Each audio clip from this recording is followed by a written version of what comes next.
ಇದು ಒಂದು ಪುರಾಣ. ಈ ಪುರಾಣ ಈ 6 ಸಾತ್ವಿಕ ಪುರಾಣಗಳ ವರ್ಗಕ್ಕೆ ಸೇರುತ್ತೆ.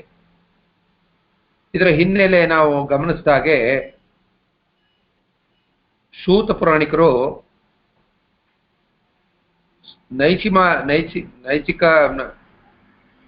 ನೈಮಿಷಾರಣ್ಯದಲ್ಲಿ ಋಷಿಮುನಿಗಳೆಲ್ಲ ನೆರೆದು ಆ ಯಾಗ ಯಜ್ಞ ಮಾಡುವಂತ ಸಮಯದಲ್ಲಿ ಅವರು ಕೇಳ್ತಕ್ಕಂಥ ಪ್ರಶ್ನೆಗೆ ಸೂತ ಪುರಾಣಿಕರು ಉತ್ತರ ಹೇಳ್ತಾ ಇದ್ದಾರೆ. ಯಾವುದನ್ನ ಹಿಂದೆ ಗರುಡ ಮಹಾವಿಷ್ಣುವನ್ನು ಕೇಳಿದಂತ ಪ್ರಶ್ನೆಗೆ ಆ ಮಹಾವಿಷ್ಣು ಕೊಟ್ಟಂತ ಉತ್ತರ ಏನು ಅನ್ನುವಂಥದ್ದನ್ನ ಈಗ ನಾವು ತಿಳ್ಕೊಳ್ಳೋದಕ್ಕೆ ಪ್ರಯತ್ನ ಮಾಡ್ತಾ ಇದ್ದೀವಿ. ಹಾಗೆ ಮೊದಲನೇದಾಗಿ ವಿಷ್ಣು ಕೇಳಿದಂತ ಪ್ರಶ್ನೆಗೆ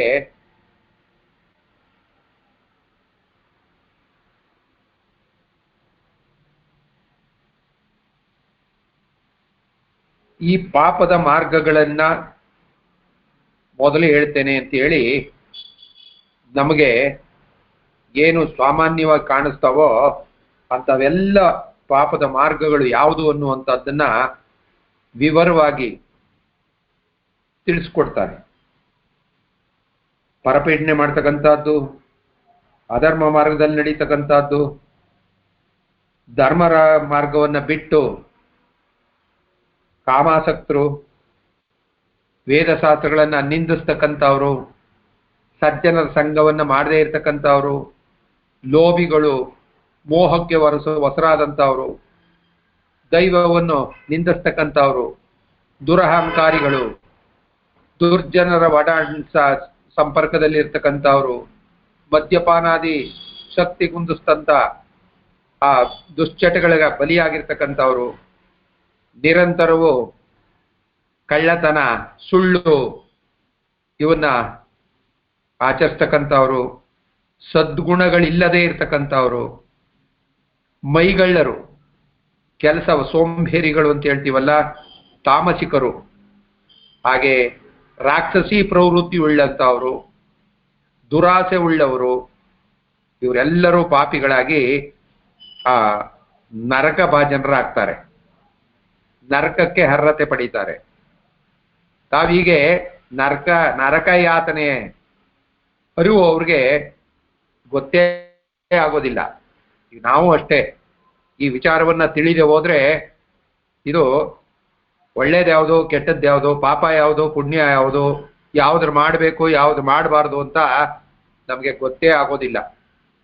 ಒಂದೊಂದ್ಸಾರಿ ಕೆಟ್ಟದ್ದನ್ನೇ ಒಳ್ಳೇದು ಅಂತ ಮಾಡ್ಬಿಡ್ತೀವಿ, ಒಂದೊಂದ್ಸಾರಿ ಒಳ್ಳೇದನ್ನೇ ಕೆಟ್ಟದ್ದಾಗಿ ಪರಿಣಾಮ ತಗೊಂಡ್ಬಿಡ್ತೀವಿ. ನಮ್ಗೆಲ್ಲರಿಗೂ ಗೊತ್ತಿದೆ, ಭಗವದ್ಗೀತೆಯಲ್ಲಿ ಕೃಷ್ಣ ಪರಮಾತ್ಮ ಹೇಳಿರುವಾಗೆ ನಾವೆಲ್ಲ ಈ ಶರೀರಕ್ಕೆ ಮಾತ್ರ ಸಾವು, ಈ ಜೀವಾತ್ಮನಿಗೆ ಸಾವಿಲ್ಲ. ಈ ಜೀವಾತ್ಮನಿಗೆ ಪುನರ್ಜನ್ಮ ಅನ್ನುವಂಥದ್ದು ಒಂದಿದ್ದೇ ಇದೆ. ಅನೇಕ ಜನ್ಮಗಳನ್ನ ಅವನು ತಾಳ್ತಾನೆ. ಪೂರ್ವ ಜನ್ಮದಲ್ಲಿ ಮಾಡಿದಂಥ ಒಳ್ಳೆಯ ಕೆಲಸಗಳನ್ನ, ಕೆಟ್ಟ ಕೆಲಸಗಳ ಫಲವನ್ನ ಅವನು ಮುಂದಿನ ಜನ್ಮದಲ್ಲಿ ಅನುಭವಿಸ್ತಾನೆ. ಸದ್ಯ ಈಗ ನಾವು ಅನುಭವಿಸ್ತಾ ಇರ್ತಕ್ಕಂಥದ್ದು ನಾವು ಇಂದಿನ ಜನ್ಮದಲ್ಲಿ ಮಾಡಿರ್ತಕ್ಕಂಥ ಪ್ರಾರಬ್ಧಕ್ಕೆ ತಕ್ಕಂತೆ. ನಮಗೆ ರೋಗ ಬರಬೇಕಾದ್ರೆ, ನಮಗೆ ಮಾನಸಿಕವಾದ ತೊಂದರೆ ಆಗ್ಬೇಕಾದ್ರೆ, ನಮಗೆ ಅಂಗವಿಕಲವಾಗಿ ಅಂಗಹೀನವಾಗಿ ಬರಬೇಕಾದ್ರೆ, ಈ ದೇಹಕ್ಕೆ ನಾನಾ ರೀತಿಯ ಚಿತ್ರ ವಿಚಿತ್ರವಾದ ತೊಂದರೆಗಳನ್ನ ನಾವು ನೋಡ್ತಾ ಇದ್ದೀವಿ. ಇದೆಲ್ಲ ನಮ್ಮ ಹಿಂದಿನ ಪ್ರಾರಬ್ಧ. ಆದರೂ ಕೂಡ ನಮಗೇನು ಆಸೆ ಏನು ಕಡಿಮೆ ಆಗಿಲ್ಲ, ಬದುಕಬೇಕು, ನಾನು ಆಗಿರ್ಬೇಕು, ಹೀಗಿರ್ಬೇಕು ಅಂತ. ಎಷ್ಟೇ ರೋಗ ಬಾಧೆ ಇರಲಿ, ಆ ನೋವುಗಳನ್ನ ಲೆಕ್ಕಿಸ್ತೇನೆ, ಅದರ ಬಗ್ಗೆ ಆಲೋಚನೆ ಮಾಡದೆ, ಅದರ ಬಗ್ಗೆ ಚಿಂತನೆ ಮಾಡದೆ, ನಮ್ಮ ಕಣ್ಣೆದುರುಗಡೆ ನೋಡ್ತಾ ಇದ್ರು ಕೂಡ ನಾವು ಅದನ್ನ ಯಾವುದನ್ನು ಲೆಕ್ಕಕ್ಕೆ ತಗೊಳ್ಳೋದಿಲ್ಲ. ವಯಸ್ಸಾದಾಗ ನಮ್ಮ ಕಣ್ಣೆದುರುಗಡೆ ಎಷ್ಟು ಜನ ಯಾವ್ಯಾವ ರೀತಿಯಲ್ಲಿ ತಿರಸ್ಕೃತರಾಗಿ ಬಾಳ್ತಾರೆ ಅನ್ನೋದ್ರ ಬಗ್ಗೆ ಕೂಡ ನಾವು ನಿನ್ನೆ ತಿಳ್ಕೊಂಡಿದ್ದೀವಿ. ನಮಗೆ ಆಹಾರದ ಅವಶ್ಯಕತೆ ಅತಿಯಾಗಿ ಬೇಕಾಗಿಲ್ಲ. ಇದು ನಮ್ಮ ಮಾನಸಿಕ ಚಟ, ನಮ್ಮ ಮಾನಸಿಕನ ದೌರ್ಬಲ್ಯದಿಂದ ಬೇರೆ ಬೇರೆ ರುಚಿಕರವಾದಂಥ ಖಾರ, ಉಪ್ಪು, ಹುಳಿ ಇವನ್ನ ಅತಿಯಾಗಿ ತಿಂದು ನಮ್ಮ ಆರೋಗ್ಯವನ್ನ ನಾವೇ ಹಾಳು ಮಾಡ್ಕೊಳ್ತಾ ಇದ್ದೀವಿ. ವಯಸ್ಸಾದಂತೆ ಆಹಾರದ ಅವಶ್ಯಕತೆ ಅಷ್ಟಿರೋದಿಲ್ಲ, ನಮಗೆ ಅಷ್ಟು ಶಕ್ತಿ ಬೇಕಾಗಿಲ್ಲ. ಆದರೆ ಅದು ಅರಿವಿಲ್ಲದೆ ನಾವು ಅದೇ ಆಹಾರ, ಅದೇ ರುಚಿಯಾದದ್ದನ್ನ ವಯಸ್ಸಾದ್ಮೇಲೂ ಕೂಡ ತಿಂದು ರೋಗಗಳನ್ನು ಬರ್ಸ್ಕೊಳ್ತೀವಿ. ಇದು ಕೂಡ ನಮ್ಮ ಪೂರ್ವ ಜನ್ಮದ ಪ್ರಾರಬ್ಧ. ಹಾಗಾಗಿ ಇವೆಲ್ಲವನ್ನು ನಾವು ಅನುಭವಿಸ್ತಾ ಇದ್ರು ಕೂಡ ಮನುಷ್ಯ ಸಾಯುವ ಕೊನೆಯ ಹಂತದಲ್ಲೂ ಕೂಡ ಅವನಿಗೆ ಮಾನಸಿಕವಾದಂಥ ದುರ್ಬುದ್ಧಿ ಹೋಗಿರೋದಿಲ್ಲ. ಅದೆಲ್ಲ ಕೂಡ ನಾವು ನಿನ್ನೆ ತಿಳ್ಕೊಂಡಿದ್ದೀವಿ. ನಾವು ಮುಂದಿನ ಭಾಗಕ್ಕೆ ನಾವು ಹೋಗ್ಲೇಬೇಕಾಗಿದೆ. ಮಹಾಪಾಪಿಗಳ ಈ ಸತ್ತ ನಂತರ ನಾವು ನಮ್ಮ ಮಕ್ಕಳಿಗೆ ಸರಿಯಾದ ಸಂಸ್ಕಾರವನ್ನು ಕೊಟ್ಟಿದ್ರೆ, ನಾವು ಸಂಸ್ಕಾರದ ಪ್ರಕಾರ ನಡ್ಕೊಂಡಿದ್ರೆ, ನಾವು ನಮ್ಮ ತಂದೆ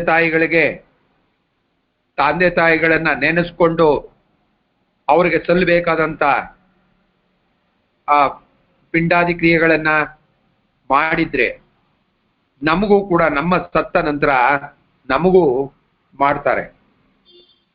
ಇಲ್ಲ ಅಂತಂದ್ರೆ, ನಾವು ಸಂಸ್ಕಾರನೇ ಕೊಟ್ಟಿಲ್ಲ ಅಂದ್ರೆ ಅದಕ್ಕೆ ಹೊಣೆ ನಾವಲ್ಲ. ಮಗನಾದವನು ಕರ್ತವ್ಯನಿಷ್ಠನಾಗಿ ತಂದೆ ಸತ್ತ ಬಳಿಕ 10 ದಿನದವರೆಗೆ 10-15 ದಿನದವರೆಗೆ ನಾವು ಯಾವ ರೀತಿ ನಡ್ಕೋಬೇಕು, ಆ ತಂದೆಯ ಹೆಸರಿನಲ್ಲಿ ದಾನ ಧರ್ಮಗಳನ್ನು ಮಾಡ್ತಕ್ಕಂಥದ್ದು. ಅಕಸ್ಮಾತ್ ತಂದೆ ಮಾಡಿಲ್ಲ ಅಂದ್ರೂ ಕೂಡ ಮಗ ಇಲ್ಲಿ ಮಾಡ್ತಕ್ಕಂಥ ಅವರ ಹೆಸರಿನಲ್ಲಿ ಸಂಕಲ್ಪ ಮಾಡಿ ತಂದೆ ತಾಯಿಗಳಿಗೆ ಅರ್ಪಣೆ ಮಾಡಿದ್ದೆ ಆದರೆ ಅವರ ಆ ಯಾತ್ರೆ ಇದೆಯಲ್ಲ, ಮುಂದಿನ ಹೋಗ್ತಕ್ಕಂಥ ಯಾತ್ರೆ ಸುಗಮವಾಗತ್ತೆ. ಅದನ್ನು ಕೂಡ ಸ್ಪಷ್ಟವಾಗಿ ನಾವು ತಿಳ್ಕೊಂಡಿದ್ದೀವಿ. ಹಾಗೆ ಆ ಪಾಪ ಮಾಡಿದಂಥ ಆ ಪಾಪಿಗಳು ಮುಂದಿನ ಜೀವನವನ್ನ ಹೇಗೆ ನರಕದ ಮಾರ್ಗಕ್ಕೆ ಹೋಗ್ತಾರೆ ಎನ್ನುವಂಥದ್ದನ್ನ ಇವತ್ತು ನೋಡೋಣ. ಸತ್ತ ಮೊದಲನೇ ದಿನದಿಂದ ಅವರ ಮಾಡಿದ ಪಾಪ ಪುಣ್ಯಕ್ಕೆ ತಕ್ಕಂತೆ ಒಂದು ಶರೀರವನ್ನು ಪಡ್ಕೊಳ್ತಾರೆ. ಯಾವ ಶರೀರ? ಈ ಭೌತಿಕ ಪಂಚಭೂತಗಳಿಂದ ಬಂದಂತಹ ಶರೀರವನ್ನ ಬಿಟ್ಟು ತಿರ್ಗಾ ಪುನಃ ಯಮಲೋಕಕ್ಕೆ ಹೋಗಿ ಯಮಲೋಕ ದರ್ಶನವನ್ನ ಮಾಡಿ ತಿರ್ಗಾ ಪುನಃ ಕರ್ಕೊಂಡು ಬರ್ತಾರೆ. ಬಂದು ಎಲ್ಲ ನೋಡ್ತಾರೆ, ಬಂದು ಮಿತ್ರಗಳನ್ನ ಎಲ್ಲರೂ ನೋಡ್ತಾರೆ. ಅಲ್ಲಿ ಇವರು ಮಾಡಿರ್ತಕ್ಕಂಥ ಒಳ್ಳೆಯ ಕೆಲಸ, ಒಳ್ಳೆಯ ಕೆಟ್ಟ ಪಾಪಕರ್ಮಗಳ ಅದೆಲ್ಲ ಅವನಿಗೆ ಅರಿವಾಗತ್ತೆ. ಆಗ ಅವನು 12 ದಿನದವರೆಗೆ ಅವನ ಶರೀರ ಸೂಕ್ಷ್ಮ ಶರೀರದ ಜೊತೆಯಲ್ಲಿ ಬೆಳೆಯುತ್ತೆ. ಜೊತೆಯಲ್ಲಿ ಯಮಭಟ್ರು ಎಲ್ಲ ಇರ್ತಾರೆ. 13ನೇ ದಿನ ಒಂದು ಹೊಸ ದೇಹ, ಅಂದ್ರೆ ಇಲ್ಲಿಗಲ್ಲ, ಇಲ್ಲಿ ಭೌತಿಕವಾಗಿರ್ತಕ್ಕಂಥ ಶರೀರ ಅಲ್ಲ, ಅವನು ಮಾಡಿರ್ತಕ್ಕಂಥ ಪಾಪ ಪುಣ್ಯಗಳನ್ನು ಅನುಭವಿಸ್ಲಿಕ್ಕೆ ಇನ್ನೊಂದು ಶರೀರ ತಯಾರಾಗತ್ತೆ. ಆ 13ನೇ ದಿನ ಎಲ್ಲವನ್ನು ನಾವೇನಿಲ್ಲಿ ಲೌಕಿಕದಲ್ಲಿ ಮಾಡ್ತಕ್ಕಂಥ ಎಲ್ಲವನ್ನು ಅನುಸರಿಸಾದ್ಮೇಲೆ ಯಮಭಟ್ರ ಆಜ್ಞಾನುಸಾರ ಯಾರ್ಯಾರು ಯಾವ್ಯಾವ ಮಾರ್ಗದಲ್ಲಿ ಹೋಗ್ಬೇಕು ಅನ್ನುವಂಥದ್ದನ್ನ ಆಯಾ ಮಾರ್ಗದಲ್ಲಿ ಅವ್ರವ್ರು ಕರ್ಕೊಂಡು ಹೋಗ್ತಾರೆ. ನಾವಲ್ಲೇ ನಿನ್ನೆ ತಿಳಿದಾಗೆ ಪಾಪಿಗಳಿಗೆ ಕ್ರೂರವಾದಂಥ ಯಮಭಟ್ರು ಬರ್ತಾರೆ. ಅದೇ ಪುಣ್ಯ ಮಾಡಿರ್ತಕ್ಕಂಥ ಅವ್ರಿಗೆ ವಿಷ್ಣು ಭಟ್ರು ಬರ್ತಾರೆ, ಗೌರವಯುತವಾಗಿ ಕರ್ಕೊಂಡು ಹೋಗ್ತಾರೆ. ಆ ಹೋಗ್ತಾ ದಾರಿನಲ್ಲಿ ಸಿಗ್ತಕ್ಕಂಥ 16 ಊರುಗಳು ಸಿಗತ್ತೆ. ಆ ಒಂದೊಂದು ಊರಿನಲ್ಲಿ ಅಂದ್ರೆ ದಿನಕ್ಕೆ 240 ಯೋಜನ ನಡಿಬೇಕಾಗತ್ತೆ. ಒಟ್ಟು 86,000 ಯೋಜನ ದೂರ ಇರ್ತಕ್ಕಂಥ ದೂರವನ್ನ ಆ ಯಮಪಟ್ಟಣಕ್ಕೆ ಯಮಧರ್ಮರಾಯನ ಆ ಜಾಗಕ್ಕೆ ಹೋಗ್ಬೇಕು ಅಂದ್ರೆ 86,000 ಯೋಜನ ಇರುತ್ತೆ. ಅದರಲ್ಲಿ ಪ್ರತಿ ದಿನ 247 ಯೋಜನೆಗಳಷ್ಟನ್ನ ಪ್ರತಿಯೊಬ್ಬರು ದಾಟಲೇಬೇಕಾಗಿದೆ. ಆ ದಾರಿಯಲ್ಲಿ ಸಿಗ್ತಕ್ಕಂಥ ಈ 16 ಪಟ್ಟಣಗಳು ಸಿಗುತ್ತೆ.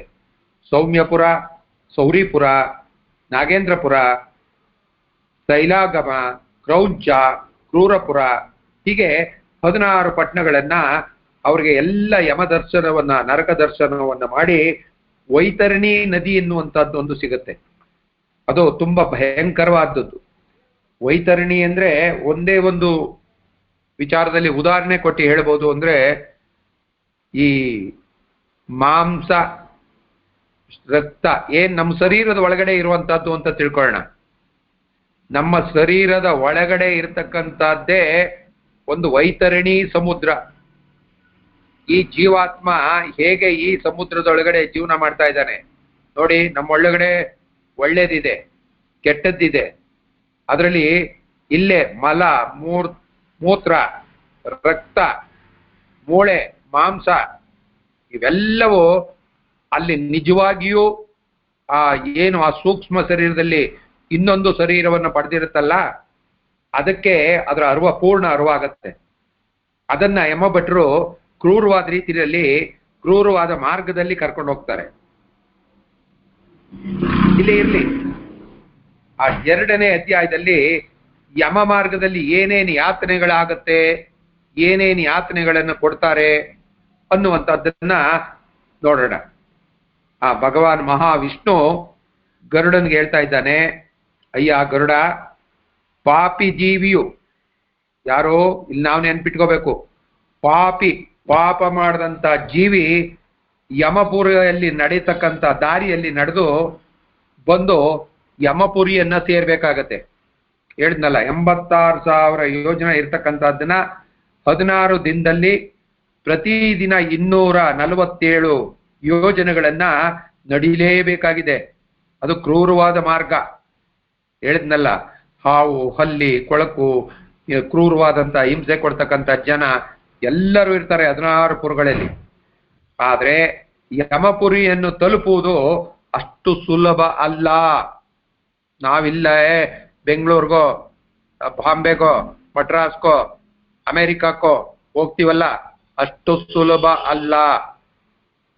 ಯಮಲೋಕದ ಮಾರ್ಗ ಯಾತನಾಮಯ. ಅದನ್ನು ಮುಟ್ಟುವ ಹೊತ್ತಿಗೆ ಪಾಪಿಗಳಾರು ಪಡುವ ಕಷ್ಟ ಹೇಳೋಕ್ಕಾಗೋದಿಲ್ಲ. ಈ ಯಾತನೆಗಳನ್ನ ತಿಳಿದ ಯಾರೇ ಆದ್ರೂ ನಡುಗು ಹೋಗ್ತಾರೆ. ಅಷ್ಟೇಕೆ ಆ ಮಹಾವಿಷ್ಣು ಹೇಳ್ತಕ್ಕಂಥ ಮಾತುಗಳನ್ನ ಕೇಳಿದ್ರೆ ನಮಗೂ ಕೂಡ ಭಯ ಆಗತ್ತೆ.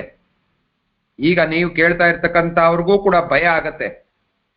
ಆ ಭಯವನ್ನ ಮನಸ್ಸಿನಲ್ಲಿ ನಾವು ಮನುಷ್ಯರಾಗಿ ಬಂದ ಮೇಲೆ ಈ ವಿಚಾರಗಳೆಲ್ಲವನ್ನು ತಿಳಿದು ಬಾಳ್ಬೇಕು.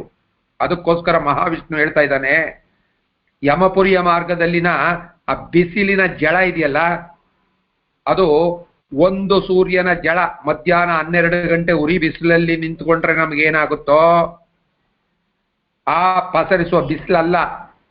ಈ 12 ಸೂರ್ಯ ಒಂದೇ ಸಾರಿ ಬಿಸಿಲು ಒಟ್ಟಿಗೆ ಬಂದ್ರೆ, ಒಬ್ಬ ಸೂರ್ಯನ ಮಧ್ಯಾಹ್ನದ 12 ಗಂಟೆ ಉರಿ ಬಿಸಿಲಲ್ಲಿ ನಿಂತ್ಕೊಂಡ್ರೆ ಏನಾಗುತ್ತೋ ಅದನ್ನ ಕಲ್ಪನೆ ಮಾಡಿಕೊಂಡು ಒಂದೇ ಸಾರಿ 12 ಸೂರ್ಯ ಹುಟ್ಟತಕ್ಕಂಥ ಅಷ್ಟು ಬಿಸಿಲು ಜಳ. ಇನ್ನು ಆ ಬಿಸಿಲು ಜಳವನ್ನ ಸಹಿಸೋದು ಹೆಂಗೆ? ಯಾವ್ದಾದ್ರೂ ಗಿಡ ಮರಗಳ ನೆರಳಿದೆಯಾ? ಅಲ್ಲಿಲ್ಲ. ಯಾಕೆ? ಅದು ಯಮ ಮಾರ್ಗ. ಹಾಗೆ ಸಿಗೋದಕ್ಕೆ ಆ ಮಾರ್ಗದಲ್ಲಿ ಮರ ಇರೋದಿಲ್ಲ. ಬಿಸಿಲು ತಾಪಕ್ಕೆ ಎಲ್ಲಿಯಾದ್ರೂ ಸ್ವಲ್ಪ ನೀರು ಕುಡಿದು ದಾಹ ತೀರ್ಸ್ಕೊಳ್ಳೋಣ ಅಂತಂದ್ರೆ ನೀರು ಕೂಡ ಸಿಗೋದಿಲ್ಲ. ಅದಕ್ಕೆ ಬೇರೆ ದಾರಿ ಆದ್ರೂ ಏನಾದ್ರೂ ಸುಲಭವಾದ ದಾರಿಯ ಕಂಡ್ಕೊಂಡ ಅಂತ ಹೇಳಕ್ ಹೋದ್ರೆ ಅಲ್ಲಿ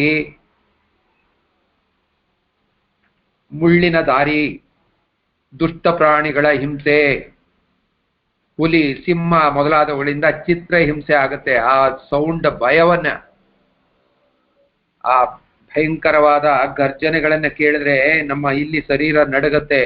ಆದ್ರೆ ಅವನ್ನೆಲ್ಲವನ್ನು ದಾಟಿಕೊಂಡು ಹೋಗ್ಬೇಕಾದಂತ ಸಂದರ್ಭ ಬರುತ್ತೆ. ಒಂದೊಂದ್ ಸಾರಿ ಬೀಸುವ ಶೀತ ಗಾಳಿ ಇದೆಯಲ್ಲ, ಮೈ ಗಡಗಡ ನಡುಗೋಗುತ್ತೆ, ಸಹಿಸೋಕೆ ಆಗೋದಿಲ್ಲ. ಒಂದು ಕಡೆ ಬೆಂಕಿ, ಇನ್ನೊಂದು ಕಡೆ ಈ ರೀತಿ ಭಯಂಕರವಾದ ಅಂತ ಮೈ ಗಟ್ಟಿ ಆಗ್ತಕ್ಕಂಥದ್ದು. ಹಾಗೆ ಇನ್ನೊಂದು ಮರ, ಮುಳ್ಳಿನ ಮರ. ಅಲ್ಲಿ ನೆರಳಿಲ್ಲ, ಆದ್ರೆ ಅಲ್ಲಿಂದ ಬೀಳ್ತಕ್ಕಂಥ ಮುಳ್ಳು ನಮಗೆ ಈಟಿ ಬರ್ಜಿಯಿಂದ ತಿವಿದ ಹಾಗಾಗತ್ತೆ. ಅಂತಹದ್ದು ಮಧ್ಯ ಮಧ್ಯ ಬಂದು ಚುಚ್ಚುತ್ತಾ ಇರುತ್ತೆ. ಒಬ್ಬ ಮನುಷ್ಯನ ಶರೀರವನ್ನು ಒಂದು ಮುಳ್ಳು ಗಾಯಗೊಳಿಸಿದ್ರೆ ಎಷ್ಟು ಗಾಯ ಆಗುತ್ತೋ ಆ ರೀತಿನಲ್ಲಿ ಚಿತ್ರಹಿಂಸೆ ಪಡ್ಕೊಂಡು ಹೋಗ್ಬೇಕಾಗತ್ತೆ. ಮತ್ತೆ ಕೀಟಗಳ ಬಾಧೆ ನಮ್ಮಲ್ಲಿ ನಾವು ನೋಡಿದ್ದೀವಿ. ಸೊಳ್ಳೆ ಕಾಟನೇ ತಡ್ಕೊಳಕ್ಕಾಗೋದಿಲ್ಲ, ನಿದ್ದೆ ಮಾಡೋಕ್ಕಾಗೋದಿಲ್ಲ ಅಂತೀವಿ. ಅದ್ರ ಜೊತೆಗೆ ಬೇಸಿಗೆ ಬೇರೆ, ಅದ್ರ ಜೊತೆಗೆ ಕೀಟ ಬೇರೆ ಕೀಟ ಏನು ಗೊತ್ತಿದೆಯಲ್ಲ. ಈ 4 ವರ್ಗದ ಜೀವರಾಶಿಗಳಲ್ಲಿ ಈ ತಾವಾಗಿದ್ದೇ ತಾವು ಉತ್ಪತ್ತಿ ಆಗ್ತಕ್ಕಂಥದ್ದು ತಿಗಣೆ, ಈ ಕುರೆ, ಏನು, ಈ ಭಯಂಕರವಾದಂಥ ಕೀಟಗಳ ಬಾಧೆ. ಮತ್ತೆ ಇನ್ನೊಂದು ರಣಹದ್ದು, ಈ ರೀತಿಯಲ್ಲಿ ಎಲ್ಲ ನೋವನ್ನು ಉಂಟು ಮಾಡ್ತಕ್ಕಂಥದ್ದು. ಯಾವುದೋ ಇದು ಬರೀ ಯಮ ಮಾರ್ಗವನ್ನು ಹೇಳ್ತಾ ಇದ್ದೀನಿ. ಯಾರ್ಯಾರಿಗೆ ಇದು ಯಾವುದಕ್ಕೂ ನಾವು ಭಯಪಡಬೇಕಾಗಿಲ್ಲ. ಇದು ಪಾಪಿಗಳಿಗೆ ಮಾತ್ರ. ಯಾವ ಪಾಪವನ್ನು ಮಾಡಿದ್ರೆ ಯಾವ್ಯಾವ ಶಿಕ್ಷೆ ಆಗುತ್ತೆ ಅನ್ನುವಂಥದ್ದನ್ನ ಮುಂದೆ ನೋಡೋಣ. ಇದು ಒಟ್ಟಾರೆ ಪಾಪಿಗಳಿಗೆ ಎಚ್ಚರಿಕೆ ಕೊಡ್ತಕ್ಕಂಥ ಅಧ್ಯಾಯ. ಯಮ ಭಟ್ರು ವ್ಯಕ್ತಿಯನ್ನ ದರದರನೆ ಎಳ್ಕೊಂಡು ಹೋಗ್ತಾರೆ. ಮನುಷ್ಯನಿಗೆ ಕಣ್ಣು ಕಾಣದೆ ಒಂದ್ಸಲ ಬಾವಿಯಲ್ಲಿ ಬಿದ್ರೆ ಇನ್ನೊಂದ್ಸಲ ಬೆಟ್ಟದಿಂದ ನೂಕದ ಹಾಗಾಗತ್ತೆ, ಕೆಳಗಡೆ ಬೀಳ್ತಾರೆ ಎತ್ತರ ಸ್ಥಳದಿಂದ.